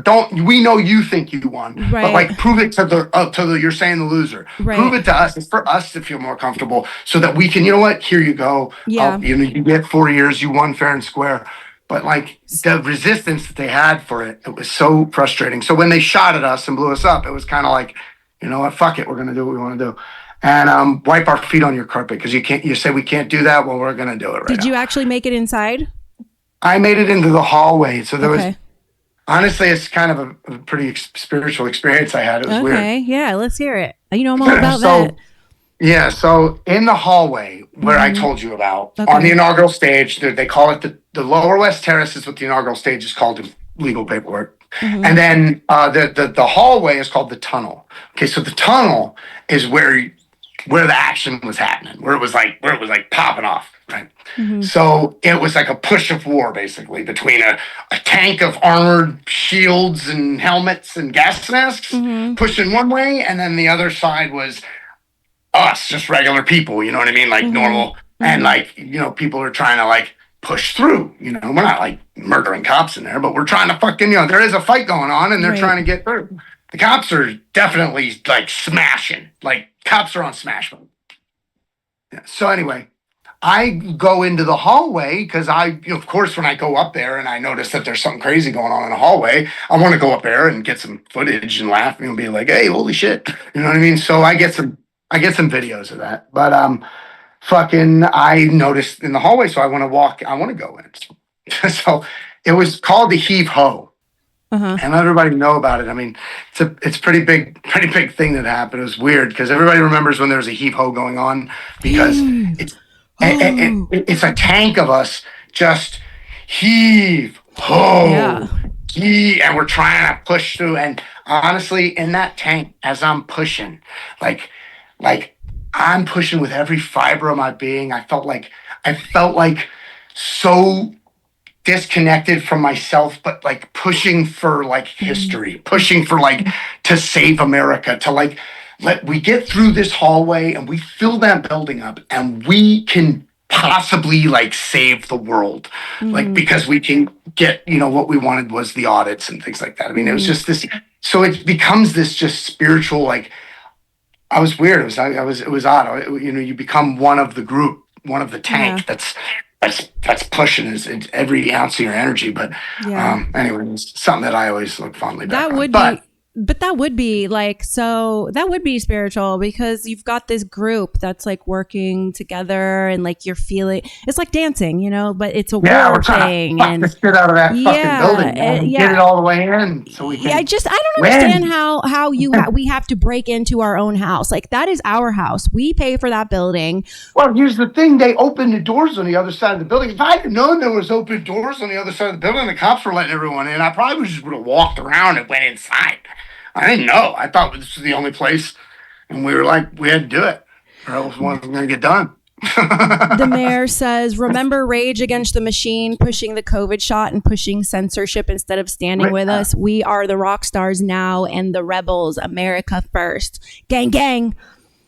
That's right, Mayor. Look, motherfucking Rage Against the Machine. It's more like raging for the machine. These guys, I love that music, though. I know. It breaks my hate heart. that Like, they're so I gay. know the freaking wokeness. It's been killing me with certain artists, like to the point where it's like I don't even want to know. Don't talk about your politics. I don't want to know because you're going to ruin my love for you as an artist. So just let's not talk about politics. The If Foo you're Fighters had vaccine passports at their concert. That broke my brain. I was like, that's not rock and roll. No. Well, you That's know what it anti is. rock and roll. I mean, but when this woke apparatus, I mean, you got to realize Hollywood is part of the government. Like it's CIA ran, and you know, there's a lot to that. We can get down a whole ass rabbit hole with that. But I'm trying to. I know the machine. I know. Fucked over. I know. We got Scott Perez on the show with us. He runs a podcast called Break the Machine. It is they're like us. Yeah, they're out for the same thing. We're trying to kill this demon that has got a hold of so many people's minds. So, but going back to J6, so you get into the hallway. Jesus you're is doing rock and roll, man. Jesus is rock and roll. Finger. Yeah, Jesus was a middle finger. You flip the fucking tables he was a big over. Middle finger to the system. Yeah. Said, no. Yeah, he was the bigger first way. anti-Semite. It's just a joke, guys. Okay, so you going through the heave ho thing. All right, Yeah. What's next? So then, so that was just one of the things. But yeah, no, the one thing I wish people would remember when they think of January 6th is that, you know, we're the guys that are always peaceful, trying to do it by trying to get change the right way. And that was the one day we snapped and said, go fuck yourself. And I hope that they know that, because it's something I'm proud of. I'm not ashamed of it in any way. Mm-hmm. I think that at certain points in history, a riot is the voice of the unheard. And you cannot shoot at us and expect the rest of us not to say, fuck this. Yeah, we're going to do this right now. And it was the one feeling I kept feeling all day was, and I remember it was just God with us. I mean, it was so, we were like God was looking right at us, like right there with us. Isn't it amazing cathartic joy was the one feeling I kept thinking to myself. Cathartic joy. Interesting. That Interesting. Yeah. So you weren't afraid at all. You were just... I was so excited. Yeah. I was having fun. Yeah. I was like, "Oh shit, we're doing something cool." You know what I mean? Like, hell yeah! Isn't it crazy though? Like the treatment. I'm gonna go in the hallway, man. Let's do this stuff. This is fun. It was fun. I get it. Fuck all the bullshit. It was so much fun. I get it. I totally get it. I want to start video going to more footage protests. I haven't released yet of me being retarded because I was having fun. To me, it's just amazing to see how they allow the left in like Minnesota to do what they're doing, and then what happened to J6. It's just like it's wild. Like I don't see anybody going to jail over there. You know, they're celebrating these people. Like, you know, so it really just comes down to the fact that if you're on God's side of the fight, you will. You know, the devil is roaming this earth, and he will come after you so much harder. So we have to suffer for it when we cut loose, man. They cut loose for free. They get to cut loose whenever they want, and they don't get no consequences. We got to suffer for it. So you better believe the people who have to suffer for cutting loose are only going to cut loose when it's absolutely necessary. And I felt like it was absolutely necessary at that moment. I would too. Did you get to meet the guy dressed as a Native American? Was he there? Did you meet him? No, Jacob Chansley. I've talked to him, but I've also spoken with his friend who was like organizing things for him while he was locked up. But I want to get back to the damn Ray Epps guy. Yeah. This Ray Epps guy was never charged. Okay. He was the only one that knew we were going to go into the Capitol the day before. Mm-hmm. Chanted it out, and then he was never charged. And then eventually, after there was a 60 minutes thing about him, finally, like they couldn't ignore him because everyone on our side, at least, we were yelling several things that there were some more people that were killed than just the one. Mm-hmm. And they still didn't listen to that. They're still not listening to that. The system tries to ignore it. Mm-hmm. But Ray Epps was the other thing. It was like, yo, there's this guy. And he was saying it the day before, and that he's not locked up, but everybody else is being tortured. Right. So they finally addressed it. And what was weird was there was a giant 10 by 15 Trump sign that ended up crowd surfing over the people and went into the police line. So it went slowly, right? Just kind of like crowd surfed over to the cops. And then the cop. Uh-oh. His signal just dropped out. He'll probably join again. The mayor. So that production's going to work on that. Mayor says, I love that band so much too. It pisses me off so damn bad. Can't listen to Green Day anymore either. And basically, I'm done with 99% of Hollywood and mainstream. Dude, I feel that. I just don't want them to talk about politics at all. It's kind of like how we're at our jobs and we can't talk about politics. Yeah, they shouldn't be able to either, because I really want to enjoy their music. And now I hear some of the lyrics different, even, And for anyone in Hollywood that tries to speak out against what's happening in Hollywood ends up suicided, doorknob death. Anyway, production is going to work on getting Jon back on the line. Yo, this is a fun interview. I'm having a blast.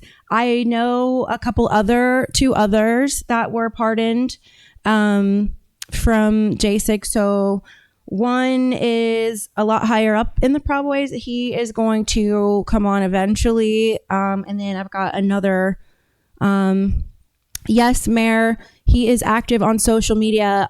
He is on social media. You can find him as Patriot Wildman. His website I will put up for you guys right now.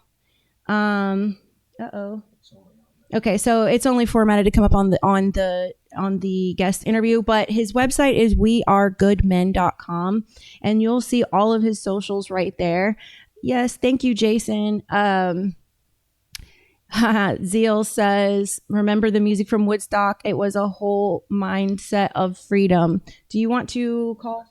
Okay, so it's kind of what? It's okay. I have to take a minute to read another ad.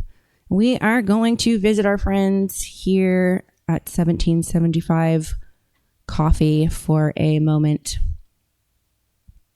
If it will actually work. Offer does not match. I don't know what that means. Let's refresh this thing. Rumble, man, y'all gotta get it together. All right, still haven't tried 1775 coffee. Now is your shot. The 1775 starter kit just dropped. Only 1,000 units. You're getting the bold dark roast that hits hard, the smooth medium roast, and the Vitality mushroom coffee for clean energy and laser focus. No crash. All single origin, small batch, toxin free, and mold free. Plus, you're also getting a gold spoon clip because freedom isn't scooped with plastic. You're also going to get a frother strong enough to stir up your coffee and your mother-in-law's opinions. And you'll get a black 1975 tumbler. That's $175 worth of coffee and gear, yours for $99. This is for the ones who've been watching 1775 blow up on Rumble, wondering if it's actually worth it. Spoiler, it is. Go to 1775coffee.com/studio and grab your starter kit before they're gone. Bold beans, clean fuel, and a morning routine that stands for something just like Rumble does. All right. He has to get his phone on his charger, so just stick with me. We will open the listener hotline, actually, while he is getting ready to come back on. Hang on. All right. So, whoops. All right. It's really interesting. We're kind of all over the place in this interview, but we're just kind of letting it go. But let's kill some time to allow him to charge his phone and come back online. So the hotline, if you want to call, is a 904-530-1422. You can have a chat with me. And talk about whatever's on your mind. Let's look at the chat. Ad says, marry me, you absolute stunner. Aw, thanks. Tony, okay, really random question. Would you date a short king as a tall woman? My ex-husband was 2 inches shorter than me, but I have a husband now, friends.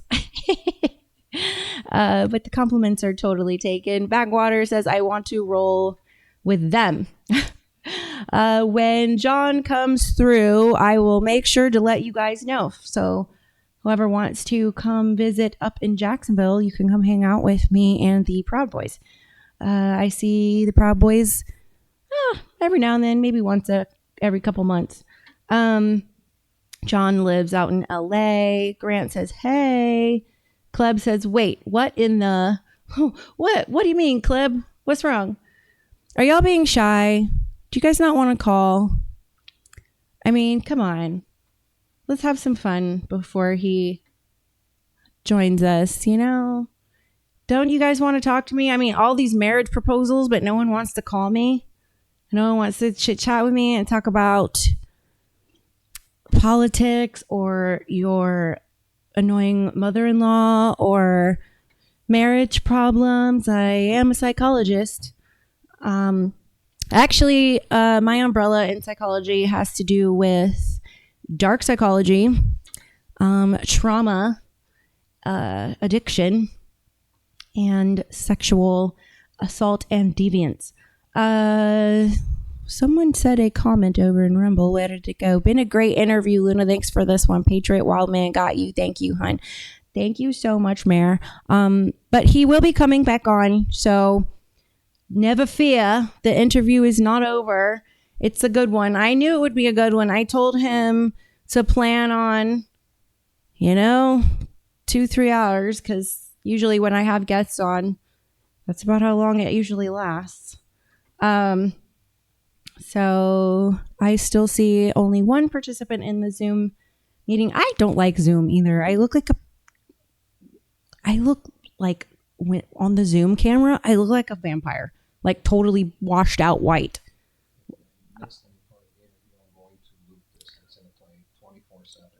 If you missed the interview, we will actually be airing a loop of it on replay live on Rumble. So you'll get it looped, which means you're going to have to go to Rumble. Just want to remind my Instagram community that this February is the last month I will be streaming my podcast from Instagram. If you want to watch my podcast come March 1st, you're going to have to get on Rumble. But I will be using my Instagram to do, just the non-formal lives where we just hang out and fuck around. Mayor says, I'm not going anywhere. By the way, I like it up here on Rumble. I just started switching over my account. Yes. Rumble's great because they don't censor you. You don't have to deal with a lot of the woke BS, from like Meta and YouTube, TikTok and all of that on Rumble. So it's really important to support companies that, all right. So we are turning the hotline off because John is getting ready to come back and join us. But yeah, so we'll be switching to Rumble. We really want to support companies that protect American values. All right, we got John back. Hey, buddy. Got your phone on the charger. Look at that. Cool stuff. All right. Yeah, that phone was dying. I thought it was full. I thought it was charged better. I'm sorry. No, you're good. Right. It happened. So sorry I left you hanging there. No, you're good. So go ahead. Continue with where you left off. Yeah, we were talking about, Ray Epps and how he was not charged. Yeah. I was telling you about this big Trump sign that crowd surfed. Everybody who touched that sign, even when it was like hitting people in the head and stuff, as a steel frame, and people put their hand on it, but it's like moving slowly inching towards the cops. Cops catch it and move it. Well, everyone who put their hand on that sign, which is like over a dozen people, got charged with assault on an officer with a dangerous or deadly weapon, which is worse than just a regular assault on an officer. Wow. It's like 111B is worse than 111A. And so everybody gets charged with this crazy charge, but they weren't assaulting officer. They were just putting their hand on a fucking big ass sign that was like, crowd surfing over the people. Right. So but the one person at the back of the sign who's shoving the sign as hard as they can forward is Ray Epps. And you watch the footage and you're like, wait a minute. The only guy who's pushing the damn sign towards the cops is Ray Epps. Everyone else is just putting their hand on the sign. Some people are moving it towards the cops, but there's one guy in the back shoving it from the actual exact back, just pushing it as hard as he can towards the cops. Okay. And that's Reyes. And that was funny because he wasn't charged with that either. So, and there was a bunch of people that were in prison because of that charge. So and that they don't talk about that. That's weird stuff that they never talk, that people don't even, that do talk about Reyes don't even know about. But in the 60 Minutes interview they did of him, finally, they played the footage of the damn sign moving, but they never showed his part. It was weird because we all knew it. We're sitting in the jail watching the 60 Minutes, and we're waiting for them to show him because we know what he did. So we're waiting, but the camera clips. It's showing footage like not. It's like it's flaunting it. It's dangling. It's like they showed the exact clip that would show him doing it, but they actually just stopped it right before it showed him doing it. So it's weird. It's like we know what footage they're showing. Yeah. And but they're not playing other footage. They're playing the exact perfect video that we know is perfect, and they're just clipping it. And because there's a bunch of videos that show it. But it's like, it was so blatant. That's why you can't trust anything on that you hear off mainstream media. It's not like they're pretending like they don't know he did it. Right. They're telling everyone we know that Enrique Tarrio and the Seditious Five did not try to take over the U.S. government. They know that. And they know Ray Epps was doing what he was doing. They know it all, and they're going to show you, they're going to flaunt it to you, and they're still going to do what they want to do because the system is for the system. It's for the elites. It's weird. That's why I said that's why I said this was to make an example to show you what they're willing to do if you even think about you're in the right if you feel like your government's being I was watching that like just stunned, like what a time to be alive. Look at everyone going into the freaking White House. I mean, but when those of us that are awake and know exactly what's going on and how many people are being harmed, killed, and gone missing in the world right now, like that's the reason why we were doing it. And then when you know that you're fighting, you're a warrior for God, you're going to do it. That's why you say you have fun. You had fun that day. It wasn't something that. So what was the point where you actually started having the cuffs slapped on you? All right, so that was February 18th. That was about a month later. Okay. And so I never expected anything like that to happen. I figured if it was going to be something, I figured it was going to be like a bomb go off or something. I don't know. I just think in conventional terms. I never realized that the fucking psyop was so deep that I was going to end up in the middle of a fucking riot. Wow. But because I just didn't see our side rioting. I just don't know. I didn't know what that looked like. You know what I mean? Because our side doesn't riot, so we're not going to loot store. That's what I was thinking. I was thinking that if anything, maybe our side finally just like fucking loots and riots like a normal riot. I had no idea. I didn't know what happens when you push our side to the point. When we do break, what happens? Nobody knows. Well, now we know. Right. We stormed the Capitol, and we so you probably, the people who were pissed off that should probably like relax, because we were actually targeting it in the right direction. Those guys were scared, man, in that building. I mean, I get it. There's good people that like are in Congress and are doing their thing to try to like help the system, like help the government make things better for people. But there's too many rotten ones, and I feel for the guys who were scared, or the females, or whatever, the congressmen, the good ones in there that were scared.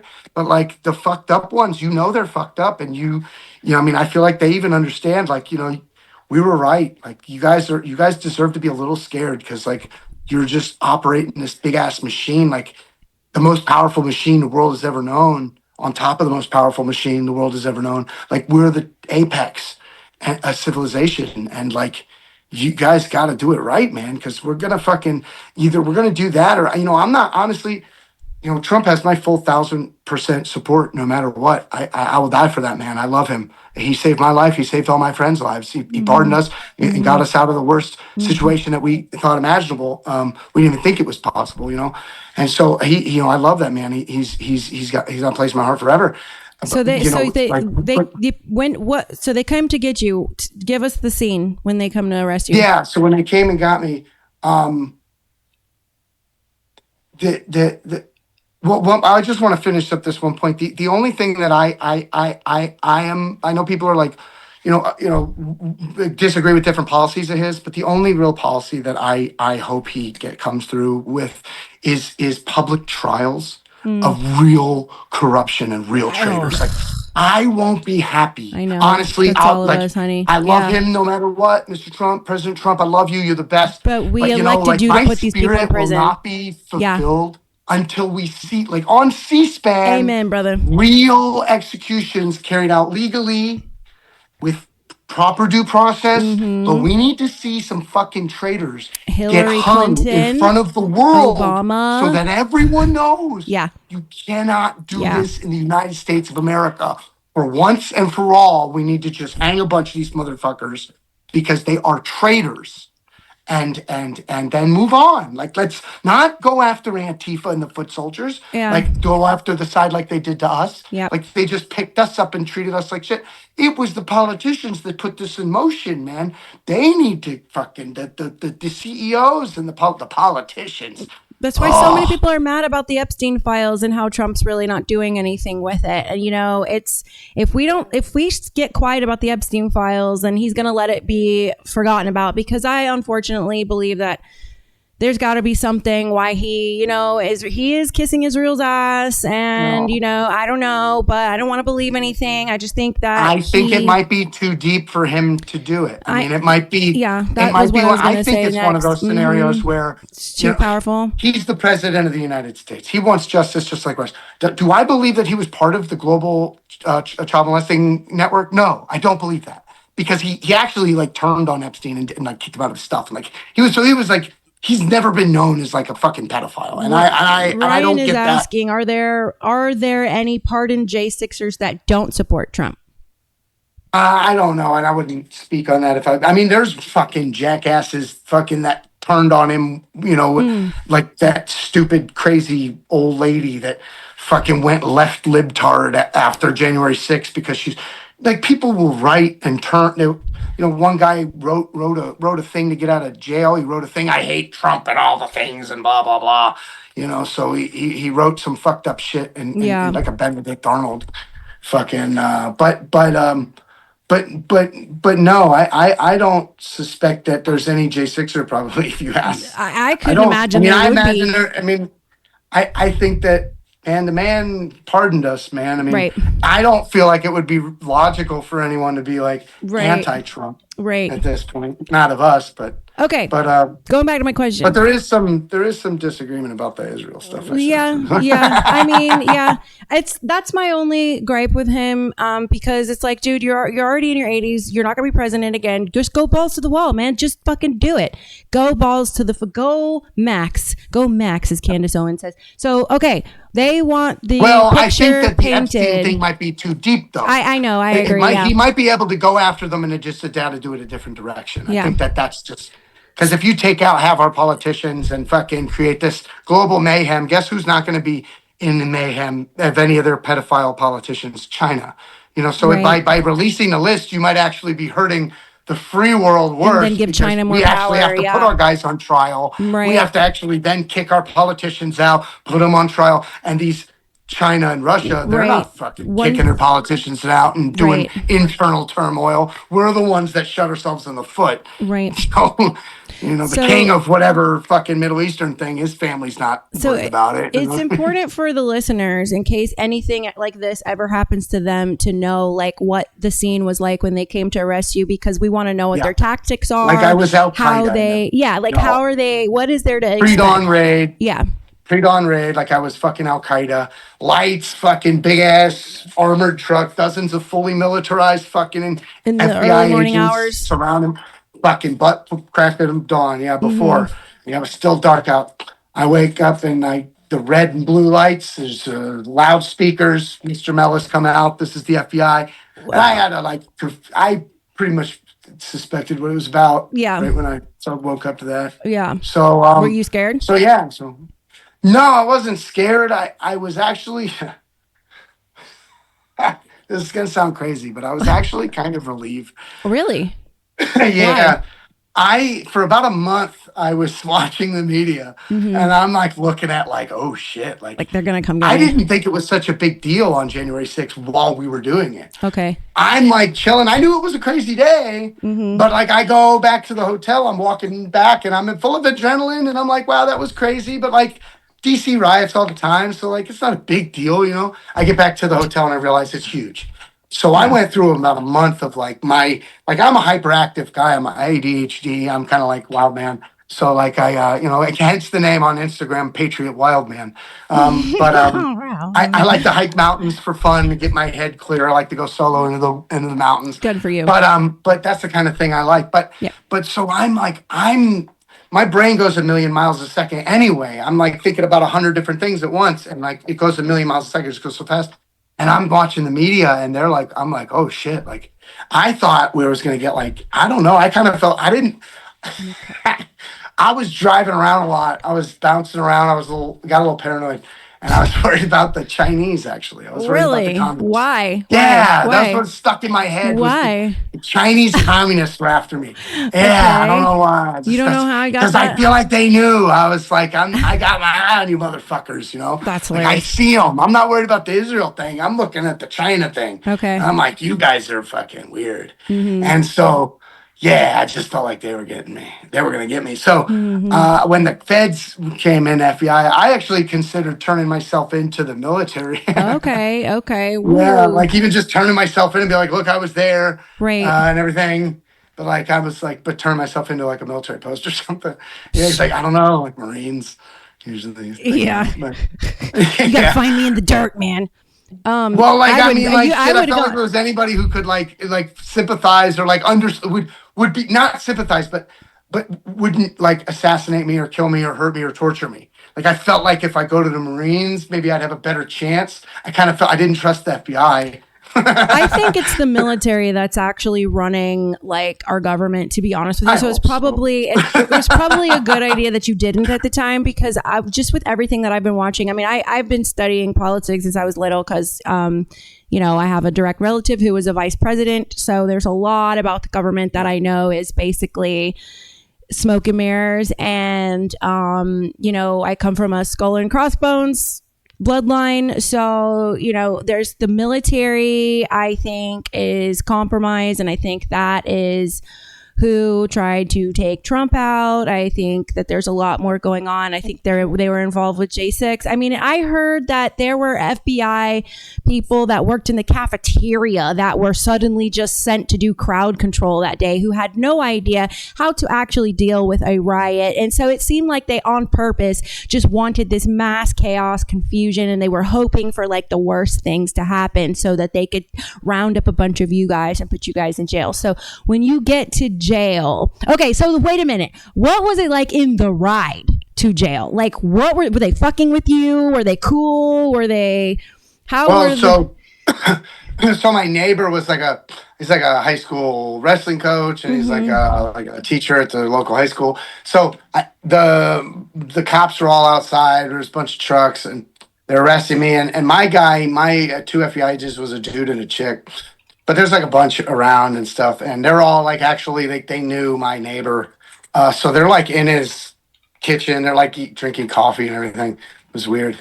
So because of the high school connection, they all so he wakes up, he gives them coffee and stuff. So we're all outside. My guys seemed.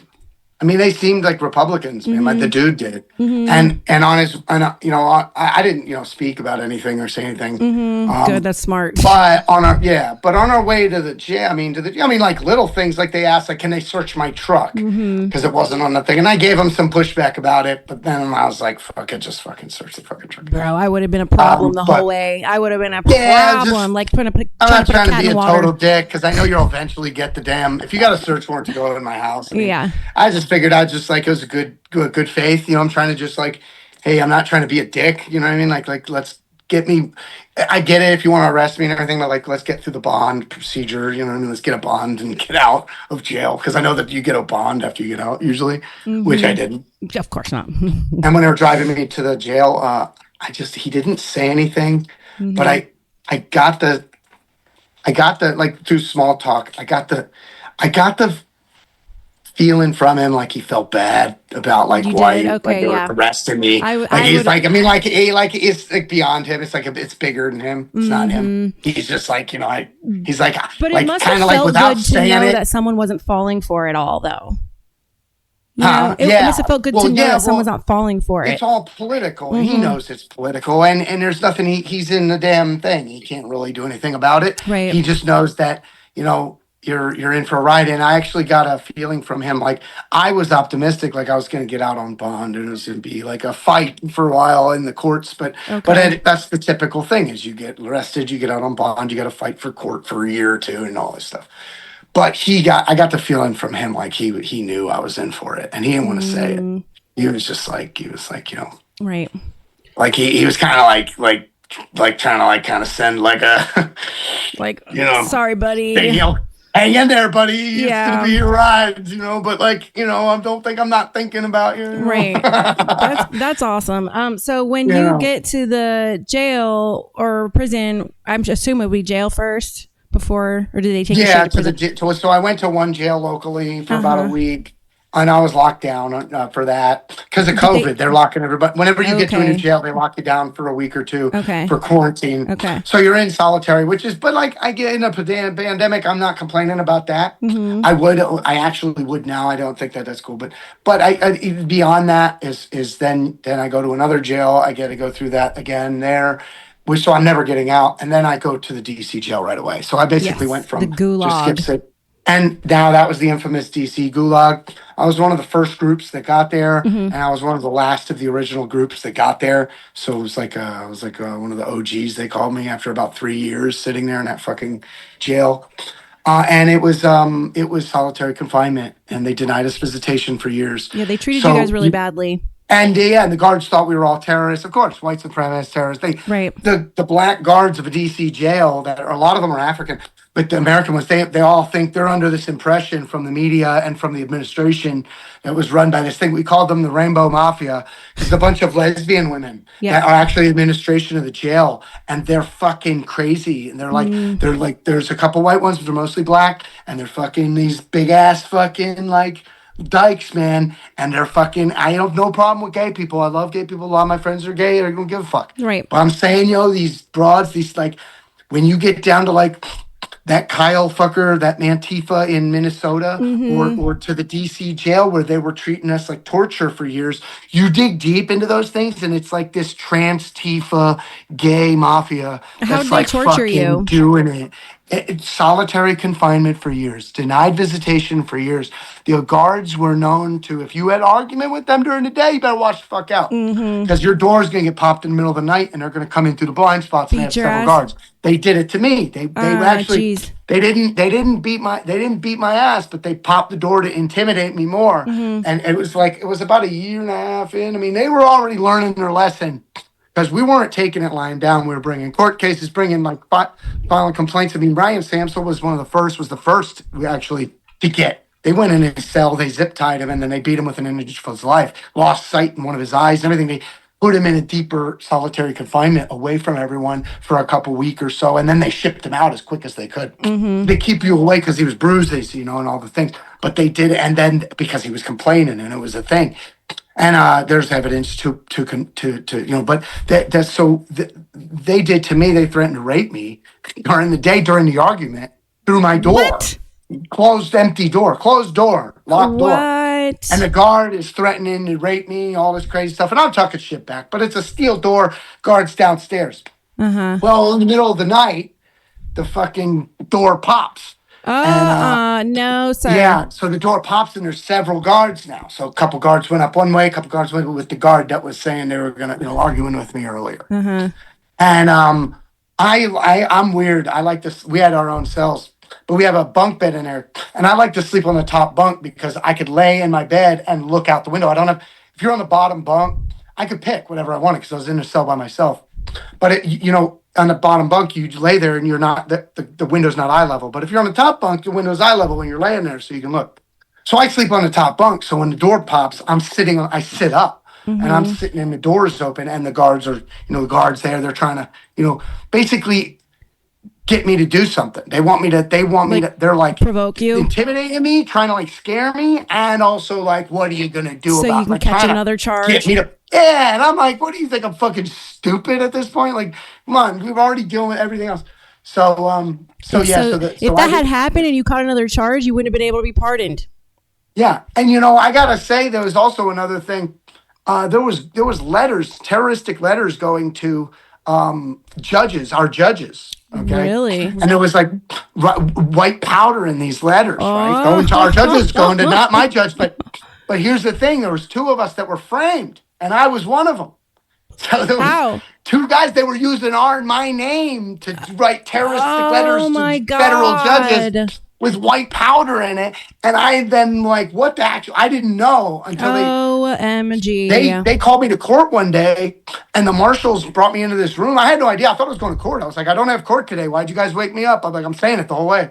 And then they're like, they bring me into this back room, and they're like, the marshals, here's the thing about marshals. When we would complain about the living conditions and the inhumane treatment, the marshals are the ones who are in charge of that. So like whenever we put things, so when they call me into this back room and it's marshals, it's not FBI, it's marshals, and they're asking me questions about the facility, right? And I'm thinking, because we have a bunch of legal actions against the facility, like they're asking me like, how is it, like what's terrible about it? You know what I mean? Like, and I'm like, oh, you guys are like actually doing an investigation into like our treatment. You know what I mean? So I start like, we're talking, and then they start asking weird questions like,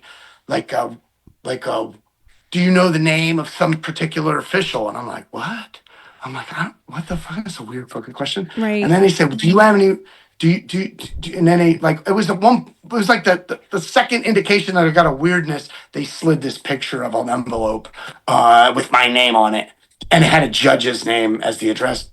And immediately I knew, I was already like, oh, fuck this. You know what I Why mean? do you Guys, I was think about you to- were I was targeted about to for start that? throwing punches. I'm serious. I thought they were trying to set me up. I freaked out. I was like, yo, fuck, I you're would not too. going to do this to me on top of everything else. You're showing me this crazy shit. You're trying to get me in some weird thing, fuck. The mayor So, says, but they- that's terrible to hear, John. I've heard stories of the torture y'all had to endure. Nancy Pelosi has her karma coming one day. P.S. Not pushing violence on that statement. LOL. Why do you think that they targeted you to frame you with that white powder? Well, they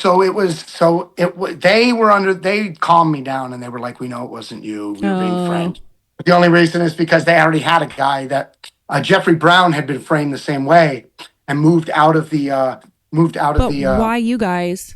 the jail. Well, because we're a target, so somebody did it. But here's the thing. Here's the kicker: is that the media, Business Insider, reports this later on and says that, like, indicates that the Trump supporters were doing it, when it was exactly the opposite. Right. It was somebody framing us. Right. It's like they get this story, and then they run with this thing that's half truth, because it's like, yeah, that. These politicians or these judges were getting terroristic letters with white powder, but it was, we were the victim of it. Because Yeah. we were being framed. Yeah. So Okay. I'm just logging into Zoom right here on this other device. No problem. So, That gives me a chance to show my merch store. So just to let you guys know, here, go ahead. Here's the update. I have a merch store available. Go to real-luna-lopez-shop.fourthwall.com, and you can see on here we've got such cool stuff. So right now what I have, I'm showing you my OG line. This is an exclusive line that's going to be just for my supporters that have been with me from the beginning, and this will be taken down. But I also have some more simple designs. So this one just has, right here that you see, the brown one just has just the hashtags, the hashtag Luna Legion, hashtag Day Oneers, hashtag OGs. And then you have a bundle that you can get with another hoodie that's got some, decor on the sleeves and on the back, a mug and a hat. And I also have some other things on there. So just go to my merch store and check that out if you would like to support independent journalism. That is how we keep the establishment from, controlling narratives, is through independent journalism. So please check out my merch store. It's it's real-luna-lopez-shop.fourthwall.com, except there's dashes in between my name. So you can see it right here on this screen flashing. Check it out. It's also, there is a link in my bio. Get yourself a mug. I have a really cool tumbler that says whiskey in a, what did I have it? It says wine in a whiskey cup, hashtag Scottish. Because if y'all know me, your girl just does things a little different, man. Us Scottish girls, we can't be told what to do. So in any way that we can be a rebel, we'll be a rebel. So we thought it would be kind of funny to put, wine in a whiskey cup. And I also have a coffee mug. This is wine in a coffee mug. And some options for the fellas that don't have my face on it so you don't get in trouble with your wives. However, if you do want my face on your coffee mug, just know that is the closest you will get to my lips. So buy one. All right. Going back to John. Uh-oh, we can't hear you, John. You're unmuted. You unmute yourself, honey. Yeah. All right. We're back. Yay. Okay. So I said you should do a coffee. Anyway, go ahead. You said what? I said you should do a coffee mug where your lips line up when they take a sip. Yeah, or my boobs. But yeah. Or you're in the inside of the coffee cup so that when they're done drinking, they're like kissing. You know what I mean? Yeah, that would be cute. Or like your boobs I'm sorry. Yeah, no. I love you, Ryan. It's Ryan. It was most of this is Ryan. The name of the show, Thirst Trap News, was Ryan's idea. Yeah, that's what I'm saying because it's an edgy show. So I was thinking when you drink the stuff in the there cup, you go. then you're there you're like there's cleavage there. There you go. I didn't pay for these suckers to not be admired, so that's what they're there for, to be looked at. But okay, so going back to the jail, so just tell us more about what you went through in jail. I know you guys did a lot of things to keep your spirits up. I mean, I remember there was vigils held for you guys, and I know that they didn't treat you very well on those nights. So yeah, tell us about that stuff. Yeah. Well, so we from day one sang the national anthem every single night. That's beautiful. From behind our steel doors too. You got to imagine. That's beautiful. It's really hard. It's really hard to keep tempo with everyone when everyone's singing at different, singing from behind different cell steel doors. Yeah. So from day one, we sang the national anthem. About a year and a half, 2 years in, President Trump heard about this, and we were told to sing into a phone. And we had, at that point, we gathered 20 of the guys around a phone at a particular time where we called it a recording studio. And they allowed, so we called the phone, we called the recording studio, and then we were told it was going to be like a mashup with a celebrity or something like that, like a secret, celebrity. We thought it was going to be like that song with the, we were going to be like a bunch of celebrities like Kid Rock and John Rich and different people. We didn't know that President Trump himself was going to the recording studio and he was doing the Pledge of Allegiance. So we sang the Star Spangled Banner. He did the Pledge of Allegiance, and then they mashed it together, and they created what's called Justice for All. And you can get that on Spotify. You can buy it. They were selling vinyls. And it was a whole thing. It's called Justice for All, and it went #1 on Billboard. So we fucking won a Billboard award. Oh my God. I'm a Billboard award winning artist for President Trump on the same That's track. Awesome. We call it the J6 Prison Choir. So if I play it on my show, am I going to get a copyright strike? I want to show my people. No, man, play this shit. It's fucking awesome. Yeah. Everybody uses a song. It's called Justice for All. It's on and you'll hear it. I mean, it's us singing the, anthem, and then it's pieced together with him doing the Pledge of Allegiance. It's beautiful. And he played it at every rally after that. He plays it before dinner at Mar-a-Lago, all these different things. I mean, it's one place at the White House. I mean, are you kidding me? Our voice, the voice of the middle fingers together. Like big middle finger, and then us, people middle fingers. And we were together in a song. That is amazing. Throwing our middle finger up during the, you can't imagine how bad it is when you're locked in a cell 23 hours a day, 22 hours a day sometimes 24 hours a day for the first year straight. Bang. And then for the next year, you get out maybe 2 hours, 4 hours, back to 1 because they say there's a COVID, outbreak.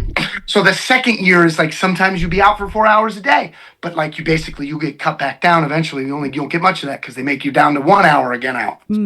So it was just 2 years solid of that crazy shit, and you're denied visitation.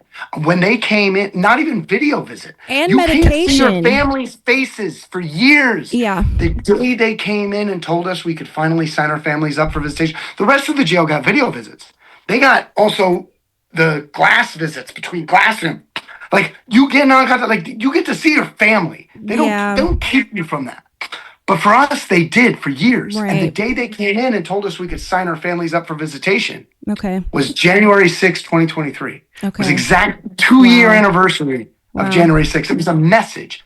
You don't see, we're going to keep you from your loved ones. They can't even see what we do to you Right. for years. Right. You know, and just that alone. And for us, for me, singing, you know, the national anthem, and we yell that part still there, you know, we yell it, you know, we go still there. Yeah. To me, it means my spirit, my patriotism, my love of this country, my love of this people, our people is still there. Thank you, brother. And no amount of torture they could put us through will stop that. But yeah, guys you know are what? strong men. You really are, and it's so beautiful to think of all. I've seen some of the video of you guys singing, and it's in the jail. I've seen some of the video of you guys making the song, and it's just, it brings me to tears. Like, there's something about seeing men gathered together like that, singing their war song. Basically, you guys are prisoners of war. I mean, and to sing the national anthem, to keep, it's psychologically important too, because it keeps reminding you what the right thing is and what you're there for. And yes, we're right. The system's wrong. Yeah, that's right.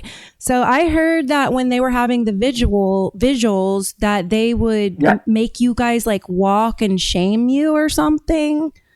Or am I totally off? No, so the vigils,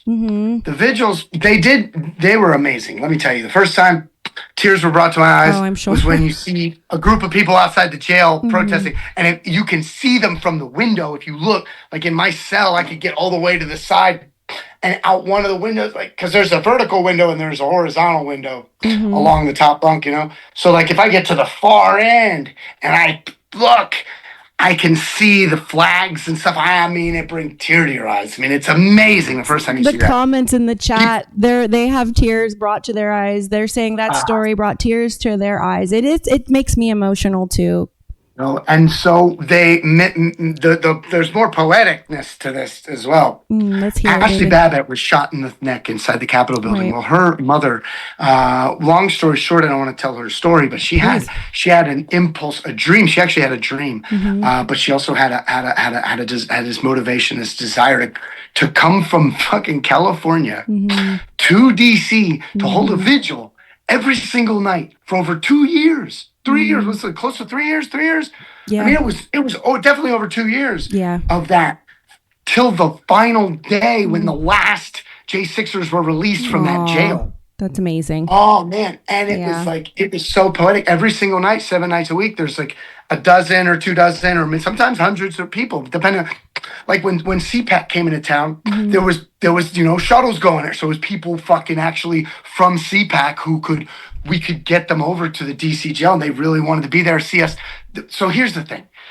We sang the national anthem every single night. So we would call the vigil at 9 p.m. to sing the anthem with them. And it actually morphed into, we would call before then and have guys speak to the vigil. And they had a loudspeaker and live streamers there every night.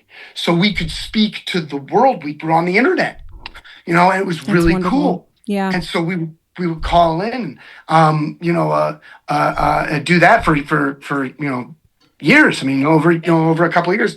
But when it first started, I was kind of the guy in charge of like manning the microphone. They're like the phone I have to call and fucking make sure, get people to talk to the. You're the perfect guy if you for let that. everyone speak on one night, then nobody speaks ever. Yeah. But if I can space it out and get just 2 or 3 guys to speak to the internet, to the people, to tell our stories. If I could organize it a little slower, then we could do it over time. And for the first 6 months, I did that. But I did it in a weird way, which is weird. Your audience, I don't know if you're some of them might know. I don't know. Most of them probably don't. But there's this character I created called DJ Jerome. DJ Jerome was the.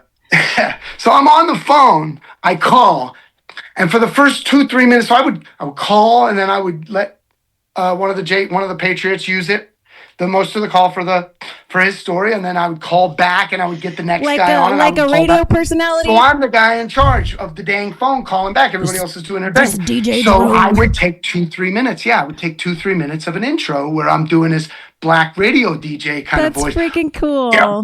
Oh, right, oh, right, oh, right.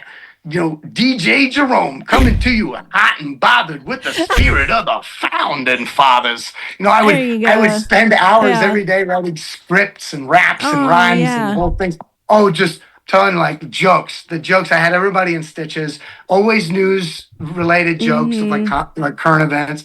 And I would goof off like that because it was kind of my middle finger to like, Oh, hey, I'm yeah. being treated like shit, but like I'll be goofy and Yep. like I'll give people something interesting to listen to for a second, and then we got serious serious like heartbreaking stories we're gonna tell you in about a minute. It just goes to show you, like, when you do the right, when you do the right thing and you end up in darkness for doing the right thing, you're never left alone. There are people who are going to be with you in the darkness till you come out of it, because good people or God-fearing people can't leave our warriors behind. Like, we know that they're in there and they have to keep their spirits up, and you are the perfect person. I like this story is just like, this is so John to me. Like the DJ, like the black Yeah, I know. DJ, like that's It was perfect. weird. And like what those men would have done, like you had to be in there for exactly that. Like, you have such a knack for, like, it's part of the divine story. Like, you have such a knack for being positive and fun and just, someone that's enjoyable to be around, because I'm sure in a Yeah. situation like being in prison, it would be very easy to be very Yeah. negative and start really getting depressed and aggressive, and to be able to make light in a dark scenario, like that takes a lot of strength of character. But you had been in jail before, so you probably kind of like knew what to do. But good people, when God is with you, they don't give up. They don't give up. There's a positivity even through the darkness. And I know the same can be said for myself. I mean, the stuff that I've been through, like it took me a long time to remember to let Jesus carry my yoke. I forgot he was there. God's not always going to take you out of the trouble, because he might need you in the trouble. He might need you there for some other reason. But Jesus is the one that's always there for me to like help keep me strong so I can move my feet, because it really is a calling. When you're a warrior like this, you will find yourselves in these kind of situations, because that's like what the calling is about, But No, I would say, I feel like I was going to say about you, you've been through a lot of stuff, and in your story, it built a toughness that you need, and then you're the type of character that does what you do with what you have, just like me, like we do, like we all. That's why our side, your husband. That's why our side is so cool, because we've got all these great characters that are actually forged through tough times. But then we use our energy to. It's like you're meant to be in the chaos a bit. That's why you were tough in that way. And I feel like, it's an honor to be in this movement with people like you and people like who we know. Likewise, brother. Because it's like, I know that we have been through shit, and we're standing on principle when it's not easy. And we've been known to stand on principle when it's not easy, and we've been tested through that, like battle tested. This meme that always comes to mind is it's like Pepe the Frog, and he's like panicking, freaking out. He's like asking Jesus, why do you always give me the toughest battles? And then Jesus is like, because you're my toughest soldier. Like, this is like you're like meant to do that. So like, I always when God wanted King David to be a king, he didn't send a crown; he sent Goliath. That 10 years in prison that I did, I'm such a free spirit. And I knew that when I was in there for the 10 was just, I'm such an energy. I can't be bottled up. And like, I don't understand. I'm a lot of fun. I'm a retard. I'm a total retard. So like I like to just goof around with everyone around me, and I'm full of energy. And then they locked me in the box for 10 years. Yeah. And I knew I was being caged. Like, I was not right for my spirit. So like, I feel like, but why did I have to go through that? Well, part of it was that I went through this even more intense treatment for 4 years later, and it was like it conditioned me to be able to have at least a little bit of joy left where I could spread some goofiness and some retard energy, you know? Well, the end times are coming. That's a fact. You know, the Bible says that the devil is got his fingers all in the governments of this earth. So we know after Trump gets out, you know what I'm saying? Like, we don't know exactly what he knows. We don't know what's ahead. So people like you who have actually been treated this way, God wanted you to go through this so you can tell the world about this. So that way he prepares his soldiers for the future, because you're going to be a general in that fight. You know what I'm saying? Well, here's the thing. I get out and I'm speaking to groups all around the country. I'm actually doing my thing and trying to get the word out. And what it ends up happening is I end up moving to West Hollywood. so right in the heart of Babylon. I'm on my way to like moving out here, and I'm like, man, I've heard all these like fucking like horror stories. The fucking like the pedophiles and the Satanists are all infiltrate all the right and all the bad stuff. And you know, my Right. girlfriend is she lives in West Ex-playmate. Hollywood. This Yep. is why I moved out here. So she's a Playboy playmate. She's also a talent manager here in LA, and she is plugged in with all this amazing network of underground MAGA I know patriots. several out there. And I'm Yeah. telling you, it has been such a weird calling, because I didn't understand the whole plan, Right. the whole idea, and I still Right. don't, because it's very confusing. There's still a at bigger this war point. coming, Still baby. trying to figure out what I'm supposed to exactly be doing, because I'm doing several things, but I'm waiting for the, and I think I've got some idea of what I really need to focus on, but I you'll see it develop. But in the future, it's very, very, very shortly.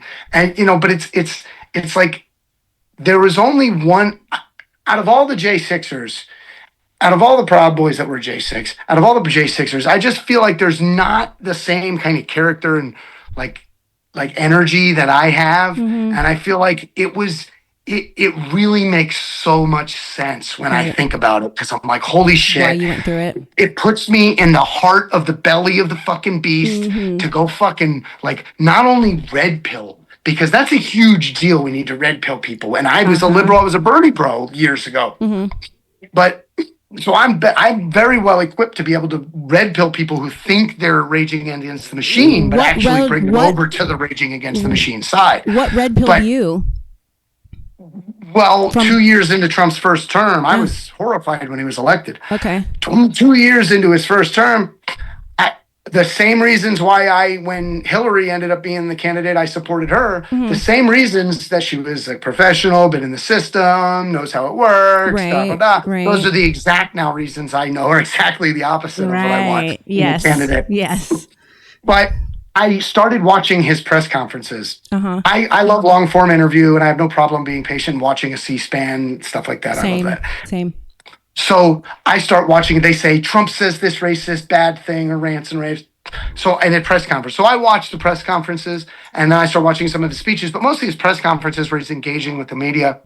And it's actually, they're really being unfair to him as soon as he walks out. And then he's just shooting back, and he's actually being really funny. He's saying funny ass shit. He's a funny motherfucker. So like I start realizing he's more like a comedian, and they just don't like him. And then like, holy shit, no, he's the one with the key against them. And they are trying to like zealously guard their power, the system wants, you know, and so now I know that it's like much deeper and more spiritual than I even originally imagined. Everything is spiritual, baby. Everything. It's crazy. I just thought he was the comedian that they didn't like, and he wasn't playing by their rules.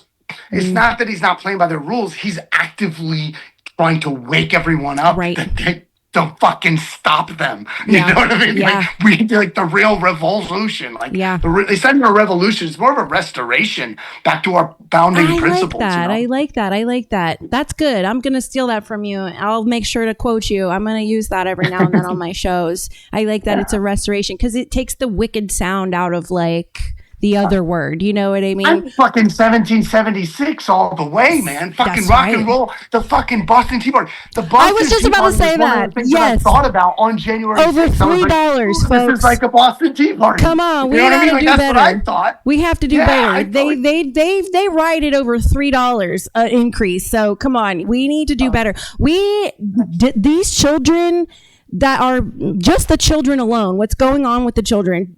They deserve us to do better. We need to do fucking better. Oh, we just hold on, pause. We just got rated. Thank you, Pfizer, for rating my stream. Welcome all of you new folks who are coming into my stream. This is Thirst Trap News. We are interviewing Jon Mellis, who was a former he's a former J6 prisoner, pardoned by Trump, and we are listening to him tell his story. Yes, brought to you by Pfizer. Pfizer is a wonderful supporter of my channel. Thank you so much for the raid. Mwah, mwah, mwah. Thank you, Pfizer, for bringing all these. Anyway, fucking genocide, Pfizer. So not brought to you by Pfizer is his name. So he's Patriot. I'm not sure how he found me. I think it was probably from when I rated another show, but I really appreciate my Rumble community and, kind of. Oh, is that a guy's name? Yeah, not brought to you by Pfizer. So there's something called rating in Rumble where, like, if at the end of your show, you can send all of your followers, like, through a link to another show and, like, crash their party. And so I just got rated. So welcome everyone who just joined. Yay! Rate us, it's man. pretty fun. We're over here talking about rock and roll and revolution and shit. Rumble's a great community. Awesome. It is like, it functions a lot like social media, but it's built as a podcast platform. So you actually can put the app on your TV and just like watch it like on your TV, But anyway, so as you were saying, please continue. Yeah, so I don't know where we're at, but yeah, fucking rock and roll and fucking, When was the children. Oh, so I wanted to tell you about David Dempsey. Yeah. So David Dempsey, he got the most time out of anyone other than the Seditious Five. Okay. He got 20 years in prison. Okay. Now, and he's not a Proud Boy. He is a Proud Boy. Okay. Well, I don't know. Okay, gotcha. I gotcha. I understand. You don't have to explain. Smoking weed. Anyway, so again, love you, David. Woo! I didn't ask that question. Yeah. I don't know. He probably doesn't care. We can eat it. Anyway, fucking, he gets 20 years in prison. Now, he was, the worst of he was doing was you got a group of cops with shields and whole riot gear with helmets, and he's using a stick and whacking against the shields or like pushing against them. Mm-hmm. You know what I mean? Like, those are the worst things he does. He gets 20 years for this. And like, out of the scheme of things, he was like, or something? Assault. He was assaulting officers, but like fully armored officers with completely covered with things that were not. Right. It's not like not hurting them. Right. He was just in desperation mode. Yeah. But he was going like full Patriot warrior. You know what I mean? Like he went in. Rock on. So and I respect it. It's fucking awesome. Now here's the thing. David Dempsey grew up in the foster care system in California, and David Dempsey and his siblings were treated to the worst horrific things you could hear that happen in the trafficking of children in the foster care system in California. Mm-hmm. Okay. So you got this guy and he believes, and I believe, and we all know that there's this rich cabal of pedophiles that are really at the core of a lot of shit, mostly everything. And, like I was pushing in the heave-ho, believing that we were going to save the world. And I believe that if we ended up getting a forensic audit on those 7 states and proved the fraud, we would have saved the world. So yeah. I believe that was right. Right, yes. But for him, he is in the mode of not just that, but that he is fighting against the evil pedophile ring that is running the whole thing, encouraging child trafficking. And he is like, so can you really blame him? Who is 20 years? Who? What's his name? You take him, put him through that his whole life, and then he finally has a chance to fucking catharsis, and you give him 20 years for it. What's his name? David Dempsey. David Dempsey. Let me write that down. So, and he was pardoned by Trump, so he's out. Could you help me get him on my show? Because I went to school like basically to protect children because I was sexually assaulted as a child several times. So this is like a pet project for me, and I would love to have him on if you could facilitate that. That would be freaking awesome. I can definitely. That would be dope. Yes. For sure. Ooh, that makes me excited. I'm sure he'd love to. Thank you. There's the bigger picture that we always are going to speak on, but like once I think for me, which is why I ran for Congress, growing up in a cult and like it's a New World Order cult, it's a Masonic cult. I just could not, like, knowing the grand scheme of everything. I can't. And my oldest daughter, what has happened to her, I can't not align and meet up with people who are fighting to save the children. I have to. I stay awake late at night over this stuff. So, I need to be linked up with the other warriors to like protect the kids. So I appreciate it. In the J6 community, you see a lot of that, and a lot of people that know how bad the system and want to save the children. That is something that I've noticed in MAGA in general, but especially in the J6 movement. And out of the J6ers, you'll meet a lot of people that their number one real issue is save the children. Yes. Yeah. So it's because like children people have bad experiences. Well, yeah. And they're beautiful. Like kids do not they don't come out the womb a bigot. They don't come out the womb violent. They come out the womb predisposed for acceptance and love and inclusiveness. And they really exhibit God naturally on their own. And then we adults get a hold of them and ruin these kids. And it's just something that I think, Hillary Clinton, when I heard her say the children need to be officially declared our most valuable asset, I wanted to throw up because she's saying it in the total opposite way we are saying it. She is preying on these children. It is their obsession with children is part of their religion. This is their religion because it's a deep rabbit hole, but I'm sure you know about it. I mean, they want to incite fear in these children, and then they murder them while the children are in this fear state, and they literally use their blood that's been adrenalized. Yeah, adrenochrome. You got the adrenalized blood. So there's if you fucking look into this, it's weird. People think it's a conspiracy. Because you torture children, you extract their blood, and then you get the fucking adrenaline, the oxidized adrenaline, which is adrenochrome, out of there, and then you think it would have to be happening at an industrial scale somewhere. But look, this is weird. People that think that that's a conspiracy and it's not real. Any hunter, I hunted growing up. I haven't hunted in a while living in suburbia, but growing up around hunters and having to hunt myself, there's a reason why they want you to shoot the animal. You don't startle the animal. You stalk quietly. And there's a reason why you have to shoot the heart and nowhere else. Because if that animal gets terrified and starts running, there's two reasons. But one of the reasons is the chemicals that are pumped through the blood makes the meat taste terrible.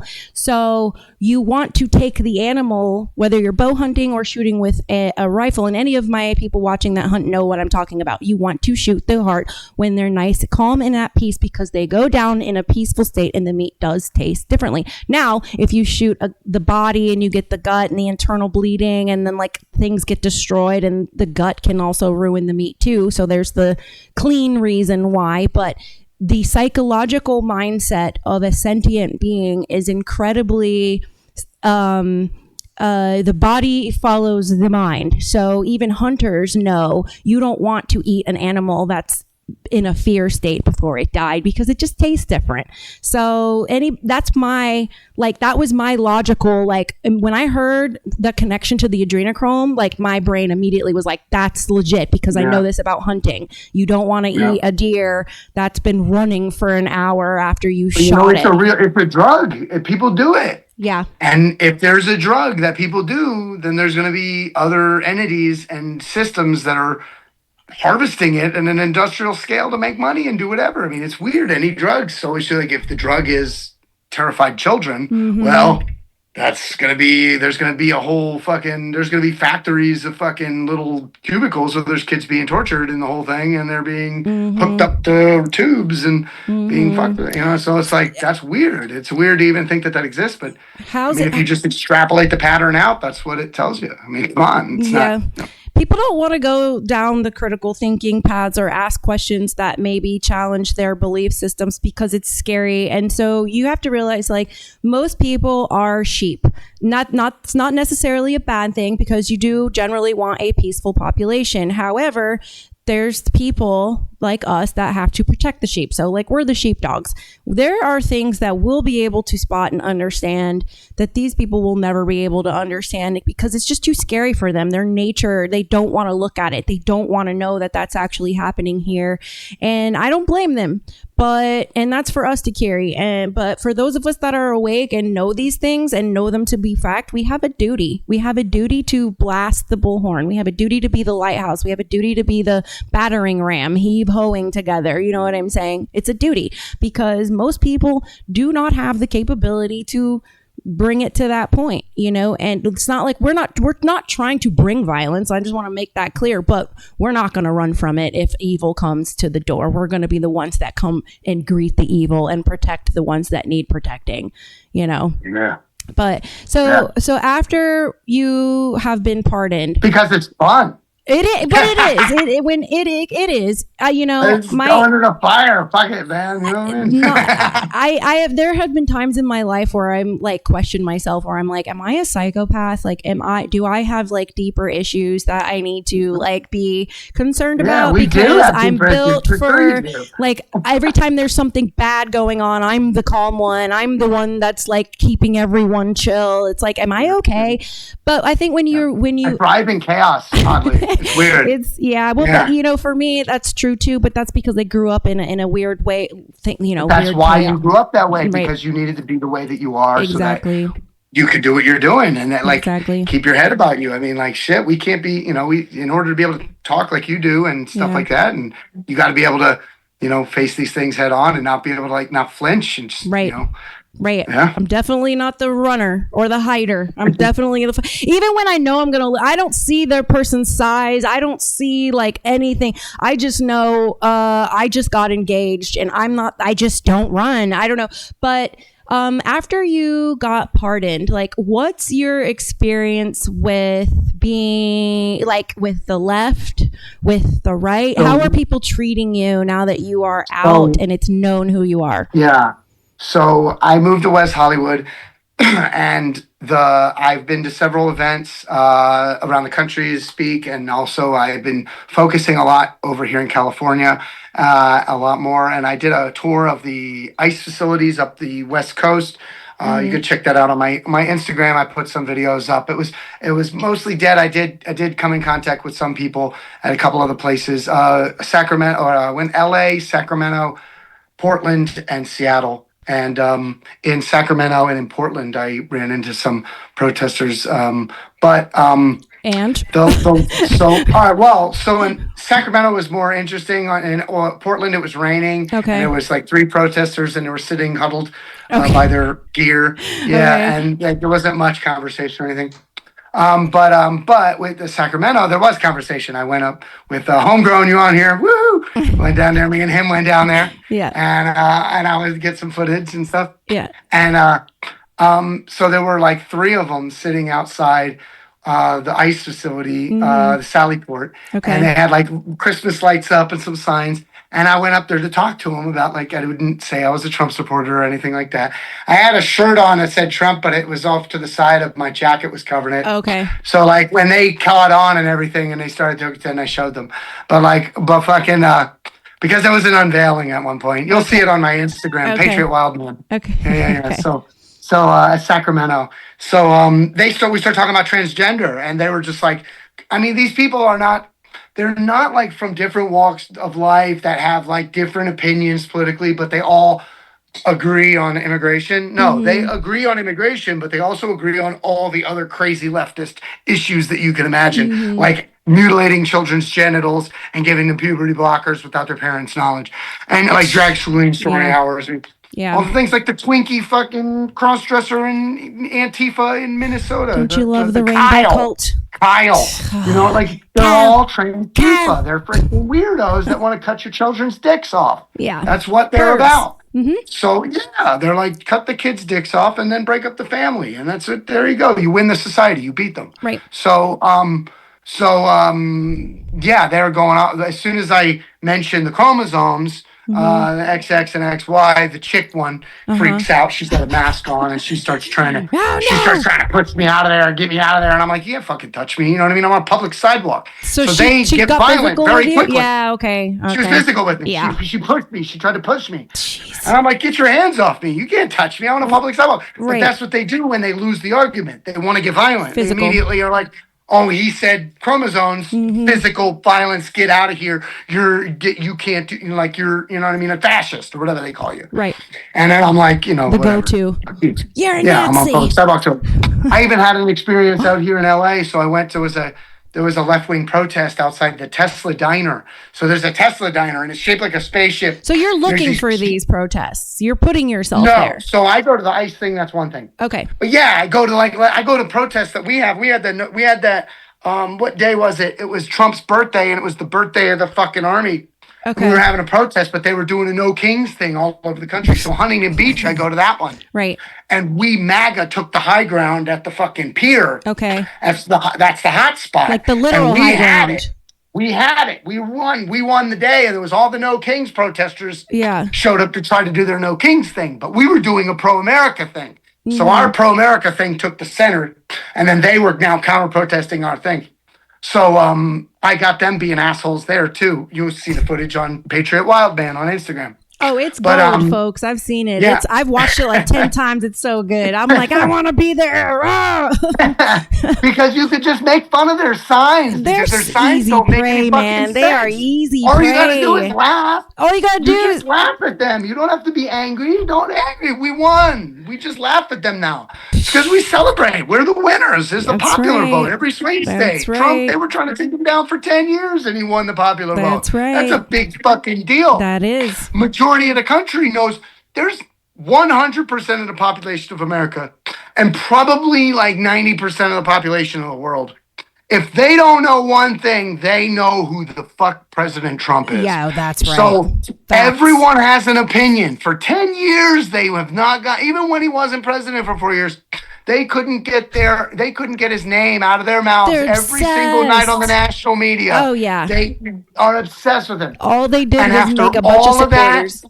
we won the majority vote. We won the popular vote in every single swing state.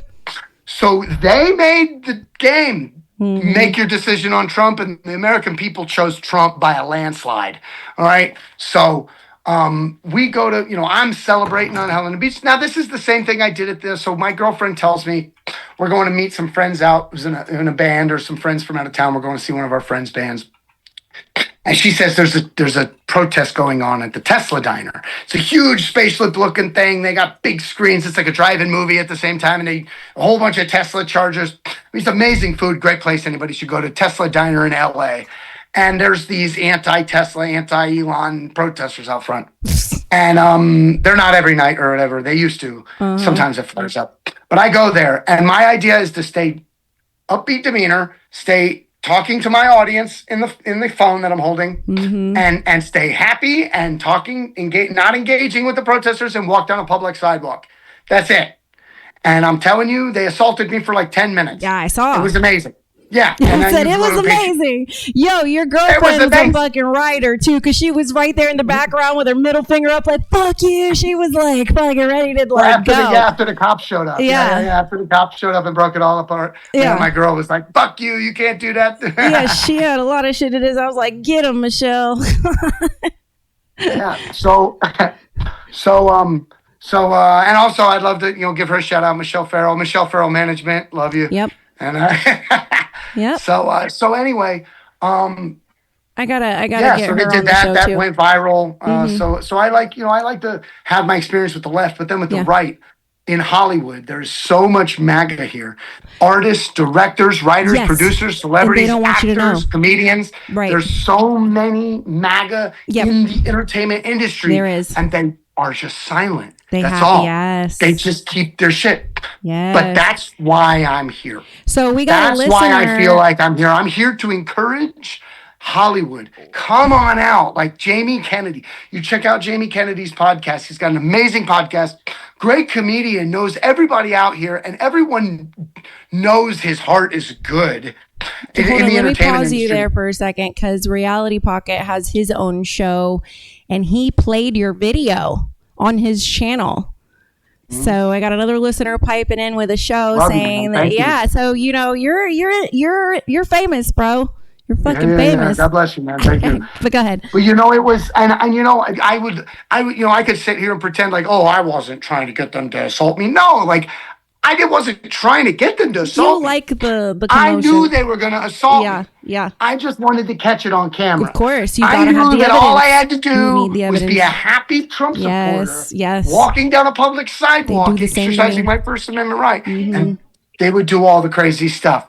So anyway, MC says the most Republicans registered in any county nationwide, 1.3 million LA County.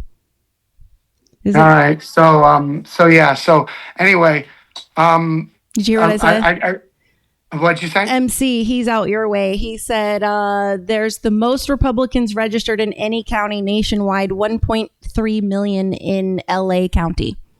1.3 million Republicans yes. in LA County. And there is fuck the Republican Party. There is no Republican Party. If you're a Republican, you're it's a a Trump uniparty, really. It's Trump. There's Trump and the uniparty. Yeah. You take Trump out of the Republican, and nobody's going to be a Republican. No, but Trump's more like a libertarian anyway. Like, let's be real. What I'm saying is, like, when Trump's on the ticket, the Republicans win big. Yep. And Trump's not on the ticket. Nobody don't. gives a fuck about the Republicans. Fuck those Republicans. They're corrupt too. Yeah. It's the same party. It's like, right wing, left wing, same bird. You know what I mean? It's all I learned that when I ran for Congress. I learned that it's basically the WWE. 1 week they're like, you be the bad guy, and the next week the other one's the bad guy, and they just play this freaking game, which is why the government shutdowns piss me off so bad, because it's a fucking lie. I love the government shutdowns. No, I love them. Why is that? Shut it down. Yeah. So that's what I want. Well, true. That's I what get I want it. you to do. True. I get Shut it. it down. Yeah. So I get it. Yeah. So like the Democrats are. That's why Trump doesn't give a fuck about the shutdowns. Right. Because you're saying like so the Democrats' only ticket against their fake adversary, the Republicans, is that they're going to shut the government down. So then, well, then shut it down. Okay, that's what I want you to do. I ain't paying taxes this year. And wasn't Trump able to start firing people the way he wanted to? And because when they shut it down, he has to start firing people, and it gives him like more power to clean the swamp, get rid of people. And like, so they're like, he's firing. It's like, yeah, he's firing who he wants because you shut it down. Yep. And like, you did what he wanted you to do. Fair point. Or you keep it open and give him the win. Like you can do one or the other, you lose, and it's great having them in this jujitsu hold at this moment. Ooh, but love that jujitsu hold. Yeah. Mm-hmm. But like there's so much out here in Hollywood that loves Trump and that loves America and that wants to do it out loud, and that's why I do believe that a character like me was sent here to West Hollywood to give these people something like, man, look, there's nothing more rock and roll than a middle finger. And I'll say it again. I mean, there is nothing. And the left had a monopoly on rock and roll and cool for too long. Ever since Bill Clinton picked up that saxophone, they've all been like, oh, the cool people get to be Democrats.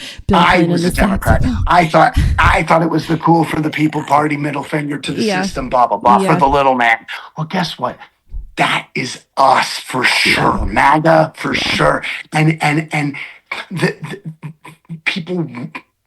people, we need to embrace our middle finger. We need to embrace the fact that we stormed the Capitol because the cops shot at us when we showed up last straw to peacefully protest. Right. There is rock and roll about it. Right. And then people need to understand that we are when they had the monopoly on cool and successfully pigeonholed the Republicans as fuddy-duddies, stick up the butt, no fun having vanilla fuddy-duddies, they started fucking kids and worshiping Satan. What we can do is, while we have the sex, drugs, and rock and roll mantle, because we are rock and roll, we are anti-system, I love it. Raging Against the Machine. What we are doing differently is that we're leaving God in the equation. Yes. And we're not fucking with the kids. We're holy warriors. That's why my catchphrase on my show, my tagline for my show is, because being patriotic is the new rebellion. Like that's the point. Like where you guys forgot how badass you are. Like, what are we doing? Jesus Christian Jesus, middle fingers Yes. up. Like, people miss the point of Jesus. They focus on like the turning the other cheek thing so Jesus much, is but rock and no, roll, man. when it comes to evil, Jesus was very vocal, very He was a rock star, man. yeah, he was very much in the primal area of the brain. He would react to it. He would call it out on the spot. He would flip the tables over. at the Yeah, temple. exactly. He was down to hang out with the people in the gutter, because the people in the gutter are not living the experience of being a spoiled elite brat. He knew who needed the motivation to realize they were worth something. You know what I'm saying? And that's, I feel like all of us really kind of do channel that. We do. And it's kind of funny. You have like this separate group in MAGA too that are like ultra Christian. You know what I'm talking about though? And they There's always a coalition, you know. Yeah, and which is very different from what we're talking about, because those people still fall in line. Those people fall in line with this. They do the whole like Israel thing, I guess. Exactly, that's the thing, and we know what's happening. It's not Israel first, guys. It's America first. When you really actually dig into what's going on with Israel, it's incredibly disturbing. I watched. So when you said you like C-SPAN, right? I related to that because I do like to watch things that appear to be boring, because you find out the gold in those boring things.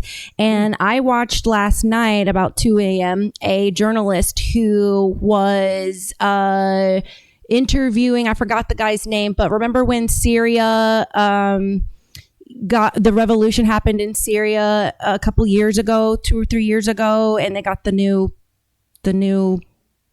regime, and then now they're revolting against him. Yeah.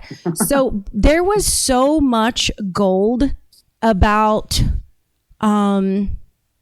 Israel in that I did not expect to encounter, because I was watching something that was non-American, number one. So if you change your VPN, get a VPN and change your location to like different countries and like look at the news from different countries, you'll start getting a broader picture of what's being talked about around the world, because obviously the US is going to want you to see what's going to favor the US, right?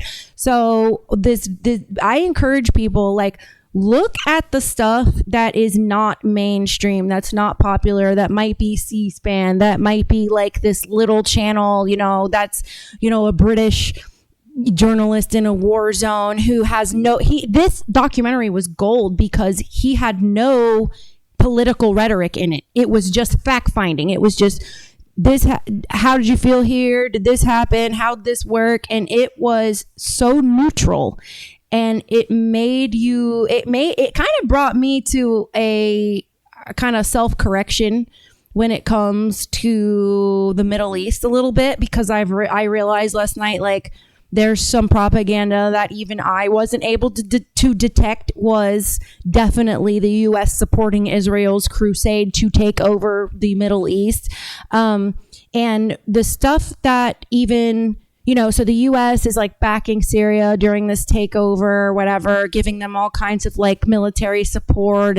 And then you find out how Syria is handling the wives and children of the ISIS people and see the prisons that they're in. And it is absolutely disturbing. And so it brings you right back around full circle to Israel and Gaza and what they're doing. And the fact that our flag is what is on those bombs. And, so when you just dig in, like, and then you have the Epstein thing, and then you have the Rothschilds, and then you have like the Jewish mob in Hollywood, and it's like really fucking disturbing what they're doing, which then made me start questioning the entire Holocaust narrative. You and I have not talked about this, so I don't know where you're at on this, and I don't care. You and I are cool for fucking forever, so like we can disagree on whatever, it doesn't matter to me. But what I learned was very enlightening when it came to the Holocaust. I started learning German this year.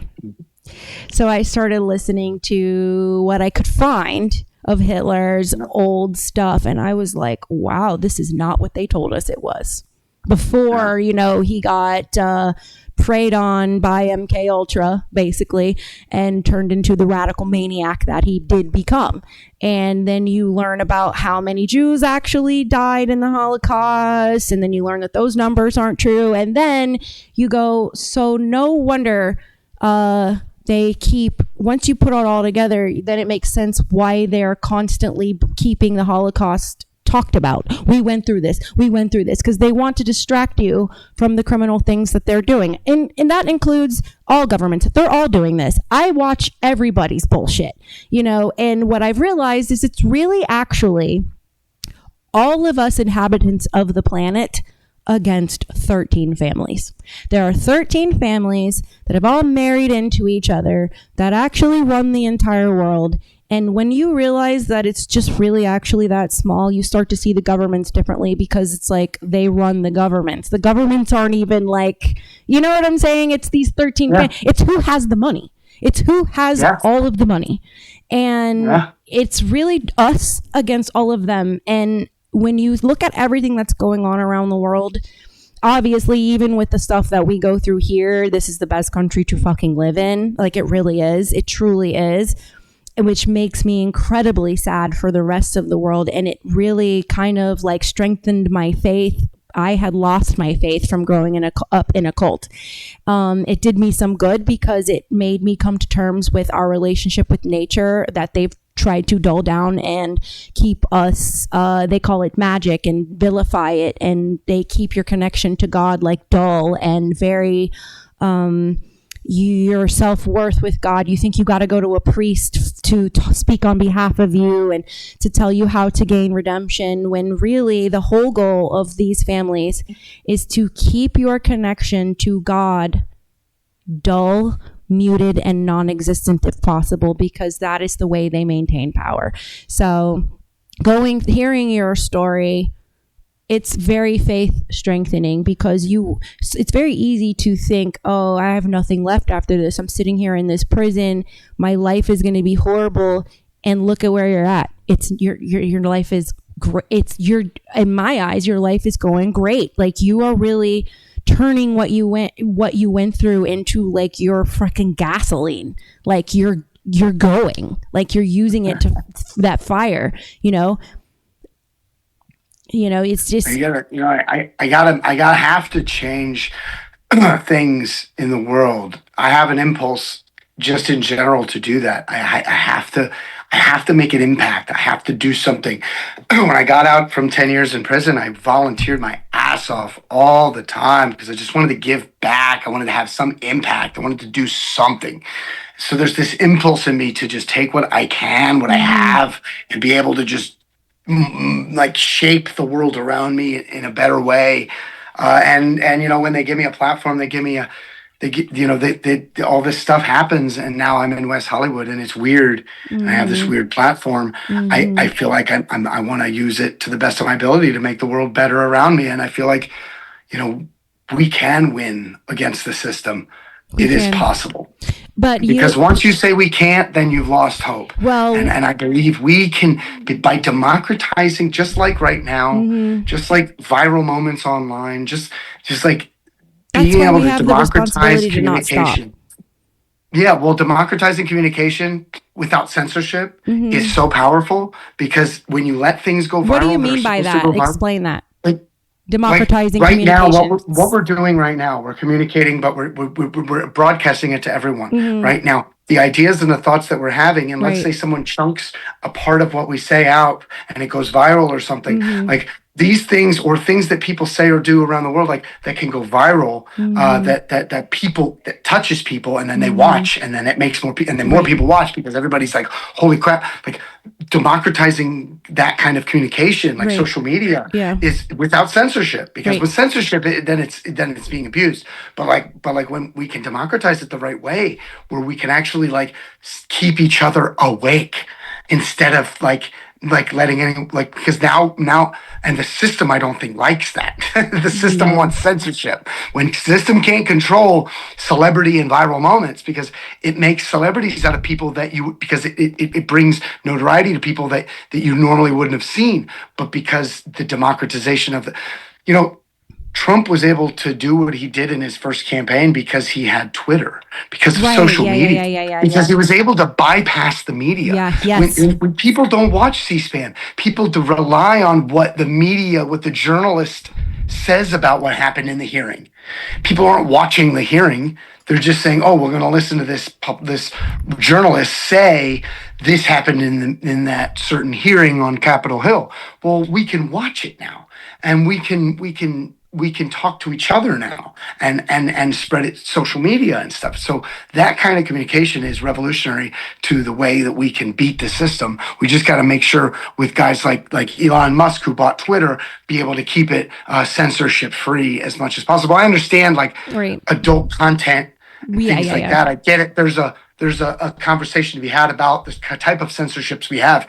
But we need to be open about it, and we need to be above board and really have the least censorship we possibly can, so that the truth can remain out there and reach as many. Free speech is the ears. only way you know that you're in a free nation. That's literally Yeah. the only way. Once they censor Yeah. your speech, you are fully locked down into a communist state. You know what I'm saying? It's easier to keep free speech for the system if they're without social media. It's weird because during the time of the revolution or anything like that, you can let people have free speech as the system, for the system to keep control. You can let people have free speech, but everybody's segregated in pockets and they're not really communicating together that well. So it's okay because the system operates as an umbrella over all of it anyway. So one thing about, Benjamin Franklin was the postmaster general for the 13 colonies before the revolution. So you got to imagine these things play in. Yeah, these things play in during the revolution. Yeah. Keeping lines of communication. Right. And isn't it weird that one of the founding fathers was the postmaster general that knew how to make sure that everything was getting to everybody the right way? Yeah. So you got all these. He was the postmaster general for the British. Yeah, for the in the colony. But anyway, so they're with social media. I think that the system freaked out because it couldn't get Trump. It couldn't put him in a bottle. Right. And so he broke out of that. And now it's just a free for all. They can't control the narrative. They can't control any of it. The system actually is at threat because the free speech, because of social media. So it's really cool. We can utilize it, especially since Elon Musk bought Twitter. Now we can utilize it. Everyone out there who's watching, it's a great time to be alive. Oh, what a time to be alive, baby. Yeah. Yes, I say that all the time. What a time to be. We are watching literally prophecy happening. I am telling you, all of this has brought me back to Jesus. I'm telling you, watching everything. Cool again, yes, man. because it's I wanted all that to not be true. I didn't want Armageddon to be true. I didn't want any of that shit to be true. And I'm watching all this stuff and I'm bro, I want it to be true. Bring the fucking Armageddon, because these motherfuckers have gotten out of control. There's no fucking way out. This demon has gotten way too much power and there's not enough loud people. So on one end, social media is the devil, but you know what? Devil is just the other side of the same coin. God's on the other side of that coin. So you can use social media. Michael had a fucking sword. Well, that's my point. That's my point. Yeah, we wasn't killing him with a fucking. Anything can be both good and evil. So we have to use all tools at our advantage to broadcast the right thing, to broadcast what we should be doing, which brings me into the end of my interview with you is what we are creating an army of people like us out there. So what would you want to tell? Yeah. What would you want to tell listeners that incites them to want to get more involved, help fight against what's happening spiritually? What would you say? I would say the number one thing everyone should do is, what is that? WWJD. What would Jesus do? So we could all, at the very least, stay connected to our North Star, which is God, which is Jesus, which is, even if you're not Christian out there, the value system of Christianity, the just looking at the stories that were told in that book and the morals and values that are transmitted, those are things that are worth standing up for. But then you look at our Constitution. So I always say God family constitution. So Yes. God comes first, Yes. your family, That's right. after that, and your family is your extended family, your loved ones, Yes. your community, Your tribe. and then that Constitution, the U.S. Constitution, not the government. That's that document, that Bill of Rights, that enumeration of our freedoms. We need to keep and hold dear. I truly think that our U.S. Constitution was inspired by God. I do believe that it was a holy document because, like, I am telling God you, we trust. I have but they can say whatever they want, right? They can put those words, right? It doesn't necessarily but I feel like our founding fathers when you read tried to be responsible. I have a pocket constitution, which I tell everyone they need to have because you never know when you may need to know your constitutional rights, and there's a lot to remember. But when you actually sit and read it, it was so reminiscent of the Bible. And I was like, this fucking damn thing is inspired by God. And it's very common sense as well. It's very logical. Yeah. When you read it, it's very simple. It's very easy to understand. Yeah. And it's like, oh, that's exactly it's the blueprint for how the three branches are supposed to work. And then you've got this document afterwards of the Bill of Rights, the amendments, the first 10 amendments, especially the Bill of Rights, where it's like literally this system that we've enumerated has to operate in this framework where you have freedoms and you're not, there aren't supposed to be shall not be infringed, as it says at the end of the Second Amendment, I remember. But shall not be infringed. Yes. But right. Yeah. All right, what do we have going on in Rumble Land? Rob, are you all right, buddy? Like, are you good? Is something pissing you off about what we're saying? Not totally sure what's happening. You say, when I say fuck communism, they strip me and I respect play music low. I'm not sure. Are you all right, buddy? I don't know what you're saying. You seem pissed off. Fuck communism. That's easy. Fuck Not communism. sure why you're pissed off, but He's mad about when he likes communism. I'm not sure. I can't really understand his messages. It says, Fuck die. communism. I respect whites. I respect whites too. I am 70% white. I respect people who deserve respect. Yeah, absolutely. Right. People like look. Fucking people, man. Like, I respect people until they're fucking dickheads. That's the point, right? Like if I will be respectful to you until you give me a reason not to. Yeah. You know what I'm saying? Once you're a douchebag, you don't get any respect anymore. Yeah. Oh, Rob's just mad I'm not talking to him. Listen, I'm interviewing someone right now. Let me wipe my armpits, Rob. I'm sweating. I'm uncomfortable. I'm trying to stay on topic. So, oh boy, Insta family. This is why you guys got to move over to Rumble, man. They be popping up over there too. Yeah. You guys check me out if you guys are on Rumble. We are good men on Rumble. So let me put up your. I filmed the podcast here inside is the his DC website, wearegoodmen.com. Yeah, and We Are Good Men on Rumble. And honestly, I wanted to mention, I also filmed about 2 years in. We have fought for access to see the video footage. So in our legal cases, they kept it from us. We couldn't see it. So we fought for about 2 years. Finally, they let us have a laptop in the pod. Really? Where it was severely restricted, but we could plug our flash drive in from our lawyer, and we could actually look at our legal, because there's videos and stuff we have to review. And we couldn't review them. We're not allowed to see our stuff, but we have to go to trial, which takes years to get through anyway. So we finally get this laptop about 2 years in, year and a half, 2 years in. And they severely restricted it, so we couldn't get on Wi-Fi or anything like that. Just get our legal stuff on a flash drive from our lawyer, and we could look at it. And they forgot to disable the camera, though. So I filmed the podcast inside the DC jail. That's dope, dude. And I secretly filmed it, and then I smuggled it out. Did you? Yeah. So did you plan on So when you were making them, you were like, I'm gonna say I want all this for after I get out. I'm gonna save these on and smuggle them out and get them out before we even got out. Like publish them so that the world can see. And then the Gateway Pundit did an article on each episode I dropped. I've got, I got a lot of views on them, man. I mean, it's a bunch, 10,000, 20,000 sometimes. That's amazing. Views on this one. Yeah, it was about an hour and a half, 2 hours each. Yeah. 15 episodes on We Are Good Men on Rumble. And man, you're interviewing the other J6ers in there, man. Me and my co-host is to my side, and then the other side is who we're interviewing. So you'll see, and we put a big copy of Trump's mugshot right on the table in front of us. Fucking right. Like, yo, you one of us now. Like, Yeah, he's a J6er, yo. He's in there with us, man. We're with you, yo. hey, America's fucking dope, man. Someone with felonies can be president. You know what I'm saying? Like, that's so American. That's fucking American as shit. You know what I mean? It's like, he has a mugshot. Our president has a fucking mugshot, like a G. yeah, he's a gangster. Like Diamond Nuts, silverback gorilla all day long. I'm proud that he's my president.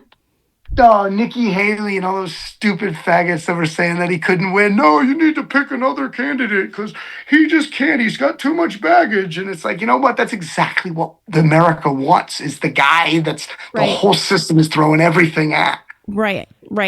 We knew when we saw him like breaking the rules on stage, talking about telling Hillary she'd be in jail if he was president. I was like, I fucking love this dude. He is not a politician, and I love it because this is how I would be talking, because this is how I feel. And he's just saying how I feel. So we were like fucking stoked, man. And he really is. I do really think he is doing the best he can to, like, you know, protect our freedoms and protect our rights. And I get that he is probably dealing with some things that we probably couldn't even imagine, that may make us mad in the interim. But what I realized is, hope he tries to get some treason trials. We do. You know what? I be tagging him every day, man, about that. I really do tag him every day about, like, every time I get a text from Donald Trump, they say that he actually reads those. So I respond every time, like, put these fucking people in the guillotine, man. I just got to give a shout out to Silverback for your donation to the show. Silverback, thank you so much. You are the bomb, bro. Love you. Thank you. All right. Mr. Mellis, you got any last words? I love everybody out there. I love you, Luna. I love you guys. Thank you, sir. I appreciate all the support out in on the internet, online. These videos I put out and these things. I'm going to be coming out with some bigger things, and I'm really hoping you'll enjoy what I've been cooking up. How can they support you? You can visit my website. It has actually a lot of the projects that I'm doing. I really could use donations. So, you know, because it keeps me going to be able to do the things that I'm doing.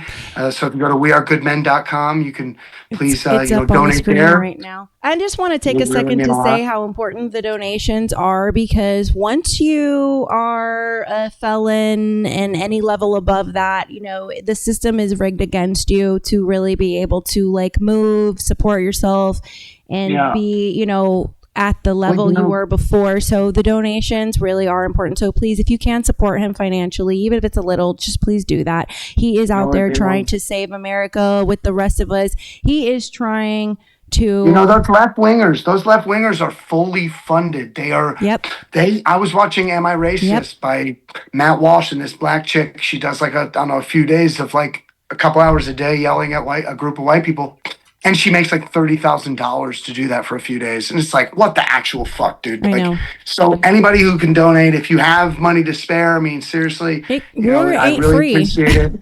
It's clear that they're at war with us. It's clear that the left is at war with us. They've made it obvious that they are bringing war on us. And war costs money. USAID, which showed the global communist takeover was being funded by the U.S. government. By the U.S. government, billions of dollars. That's what I meant about that. We're on a podcast. I'm begging for donations on a podcast, and you've got the USAID dropping billions into left-wing guys who are running around, you know, trying to do, you know, to get people on their side. But you need people like me to help, and you, Luna, to help keep people on our side and red pill more. We need the help, you know. So anything you can spare, we'd appreciate it. Yes, please do. Please support him. You know, it's a full-time job what we're doing. There really is no rest for the weary, so please do that. All right. Well, it was really good to have you on, John. Anytime you want to come back, and if you got a free night and you just want to bullshit, let me know. I'm on every night, Monday through Friday. So cool, man. Yeah. No, it sounds good. So go to his website, wearegoodmen.com, and go to his Rumble and follow him, We Are Good Men, and support Mr. Jon Mellis. Patriot Wild Man on Instagram if you guys get some weird stuff. That's what I do a lot of my activities on that one. Yes. So. former J6 prisoner pardoned by Donald Trump. Sir, thank you for your service. Thank you for being a warrior. And we love you. Thank you. Love you too. All right. God bless you guys. God bless you too. Hooroo. Hooroo, baby. Gang, gang. All right.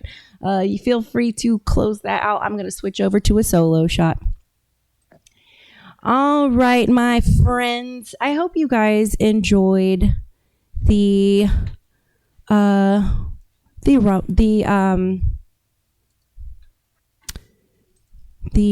tonight.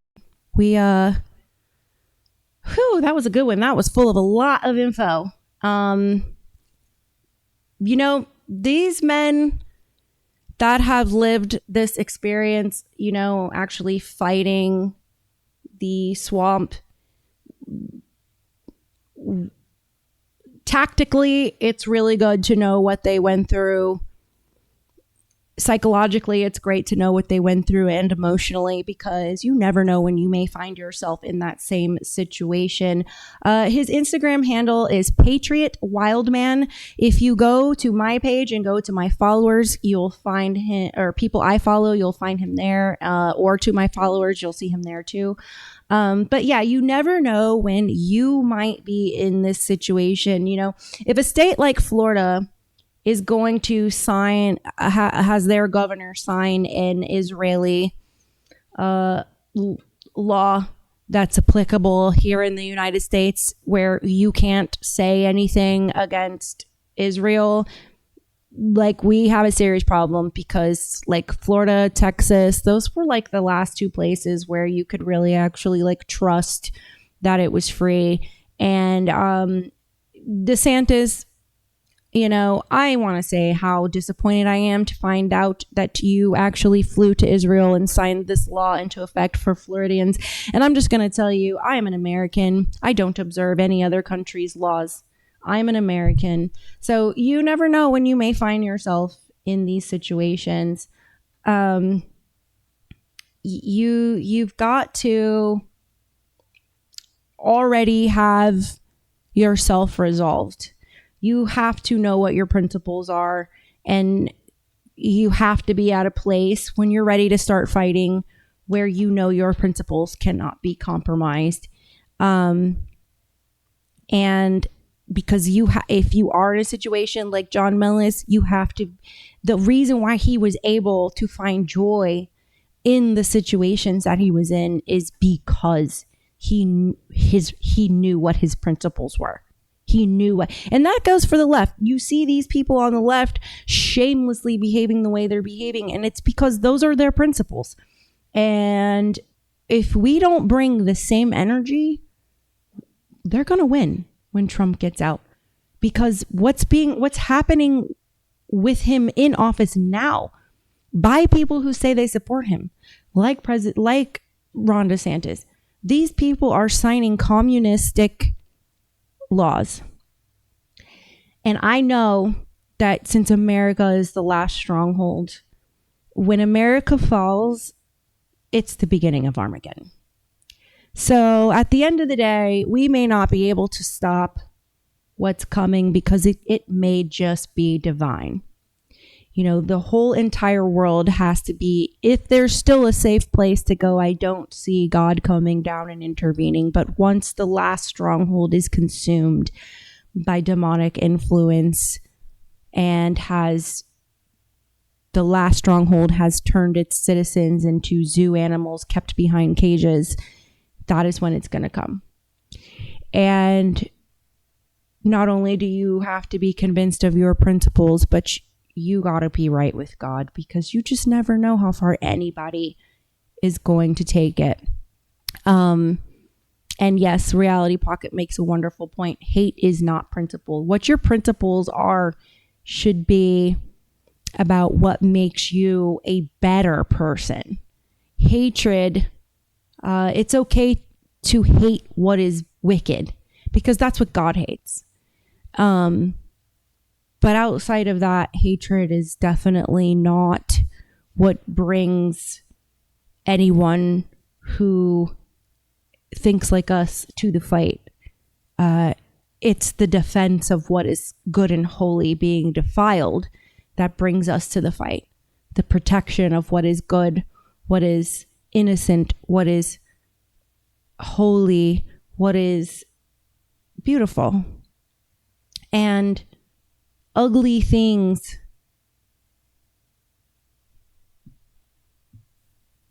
usually fizzle themselves out because people are good, but there are certain things that have really seemed to pick up a stronghold and made such a mark in history, even though the majority of people don't agree with it. And when you ask yourself, why is that happening? You can only come to one conclusion, and that is a dark force that has more power than any of us that is driving that. That's how those things take root, because most people don't agree with the rainbow cult. Most people don't agree in children mutilating their genitals. Most people don't agree with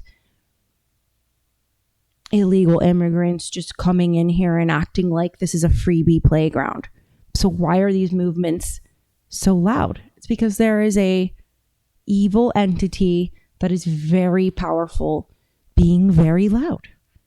And that evil entity is trying to take a minority and turn it into a majority, because when you reduce the size of the population in the United States, it's going to be easier for them to push us into the communistic lifestyle that the rest of the world is in, because their number one goal is a new world order. I actually counted last night how many times the term new world order was used in the last decade, and I got to like 28 times before I got tired. And so it is their goal, and they're putting it in our face, what they want to do.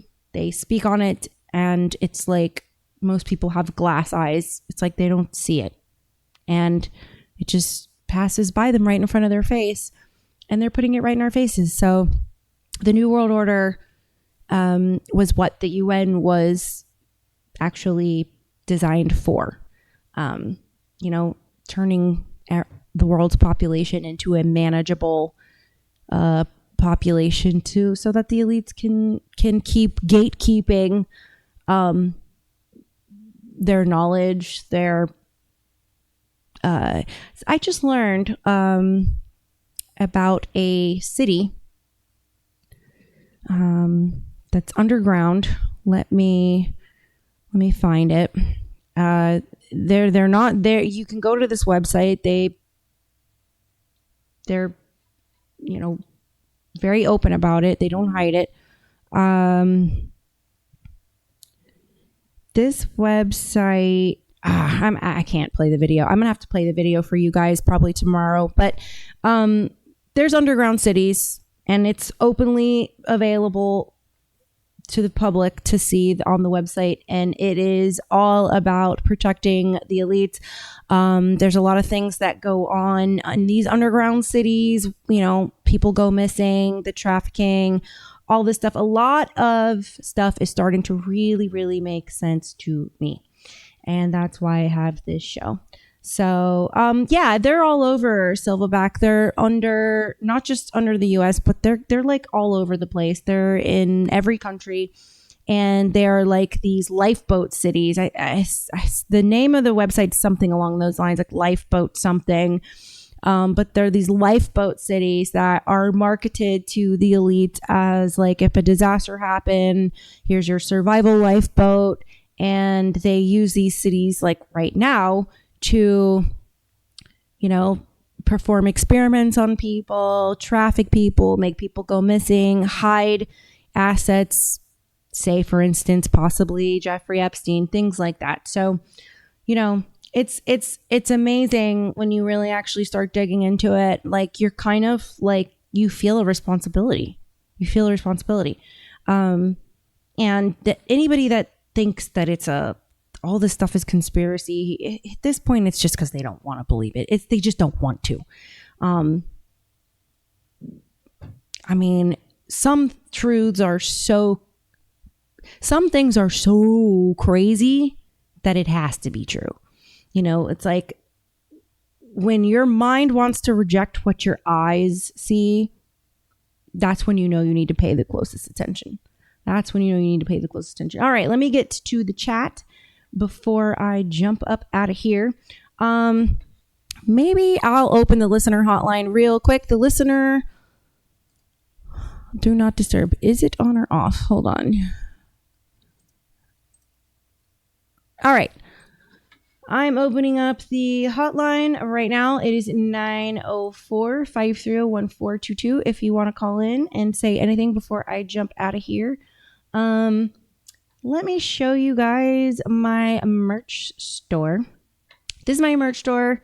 There's different things you can get on it. Right now I have my exclusive line for my OG, my day oneers, my Luna Legion. There's different levels of flash you can get on there, from the simple to the flashy. I've got cups, adult sippy cups, hats, mugs, and hoodies right now. And, I don't know, maybe later I'll come up with some more stuff. But if you want to call, the hotline number is 904-530-1422, and it is open for you. Let me look at some chats. Luke says, yes, I've not only heard of this, but I know 2 people who have real knowledge of these cities, the real deal. Yep.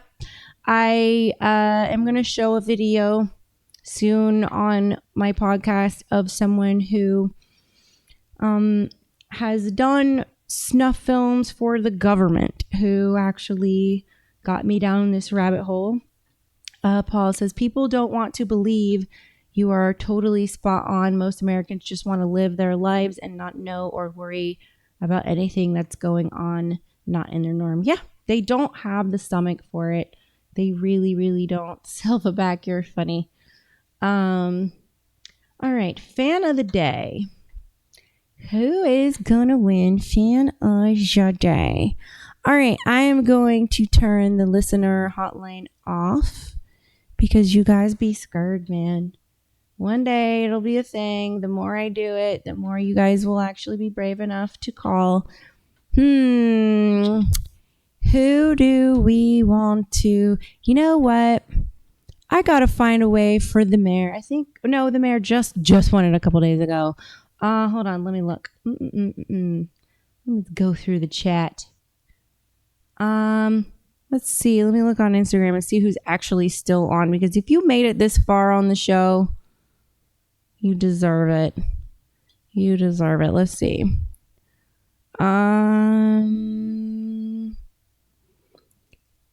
Okay.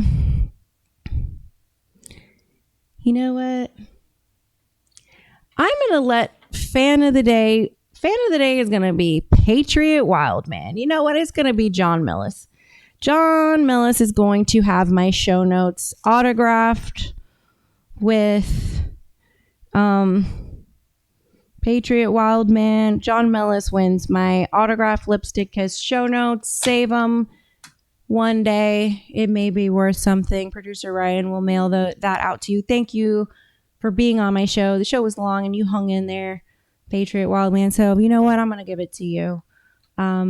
Jiu-Jitsu, please come back. I enjoyed your company on the show. We don't see your face often. Please come back. I would love for you to win fan of the day someday.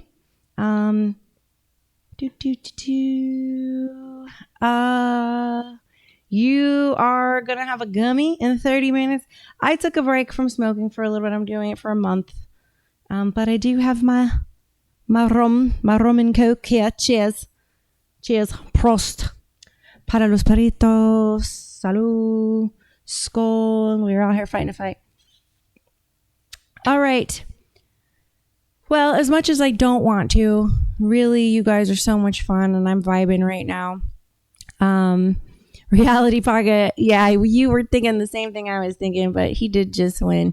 But I really don't want to get off here, but I have to go. I may start a live from my Instagram after the show just to bullshit and hang out and see if you guys want to send me some badges while I finish my drink. We can hang out and, I don't know, just chit chat.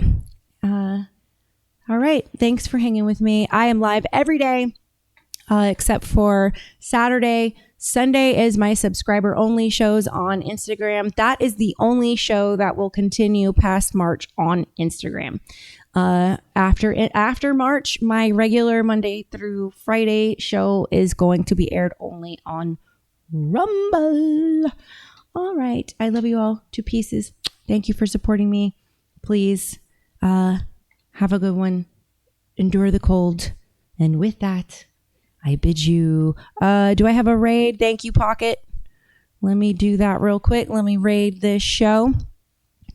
All right. There you go. Off to hang out with some new folks. Rumble Land. Love you all very much. I bid you adieu.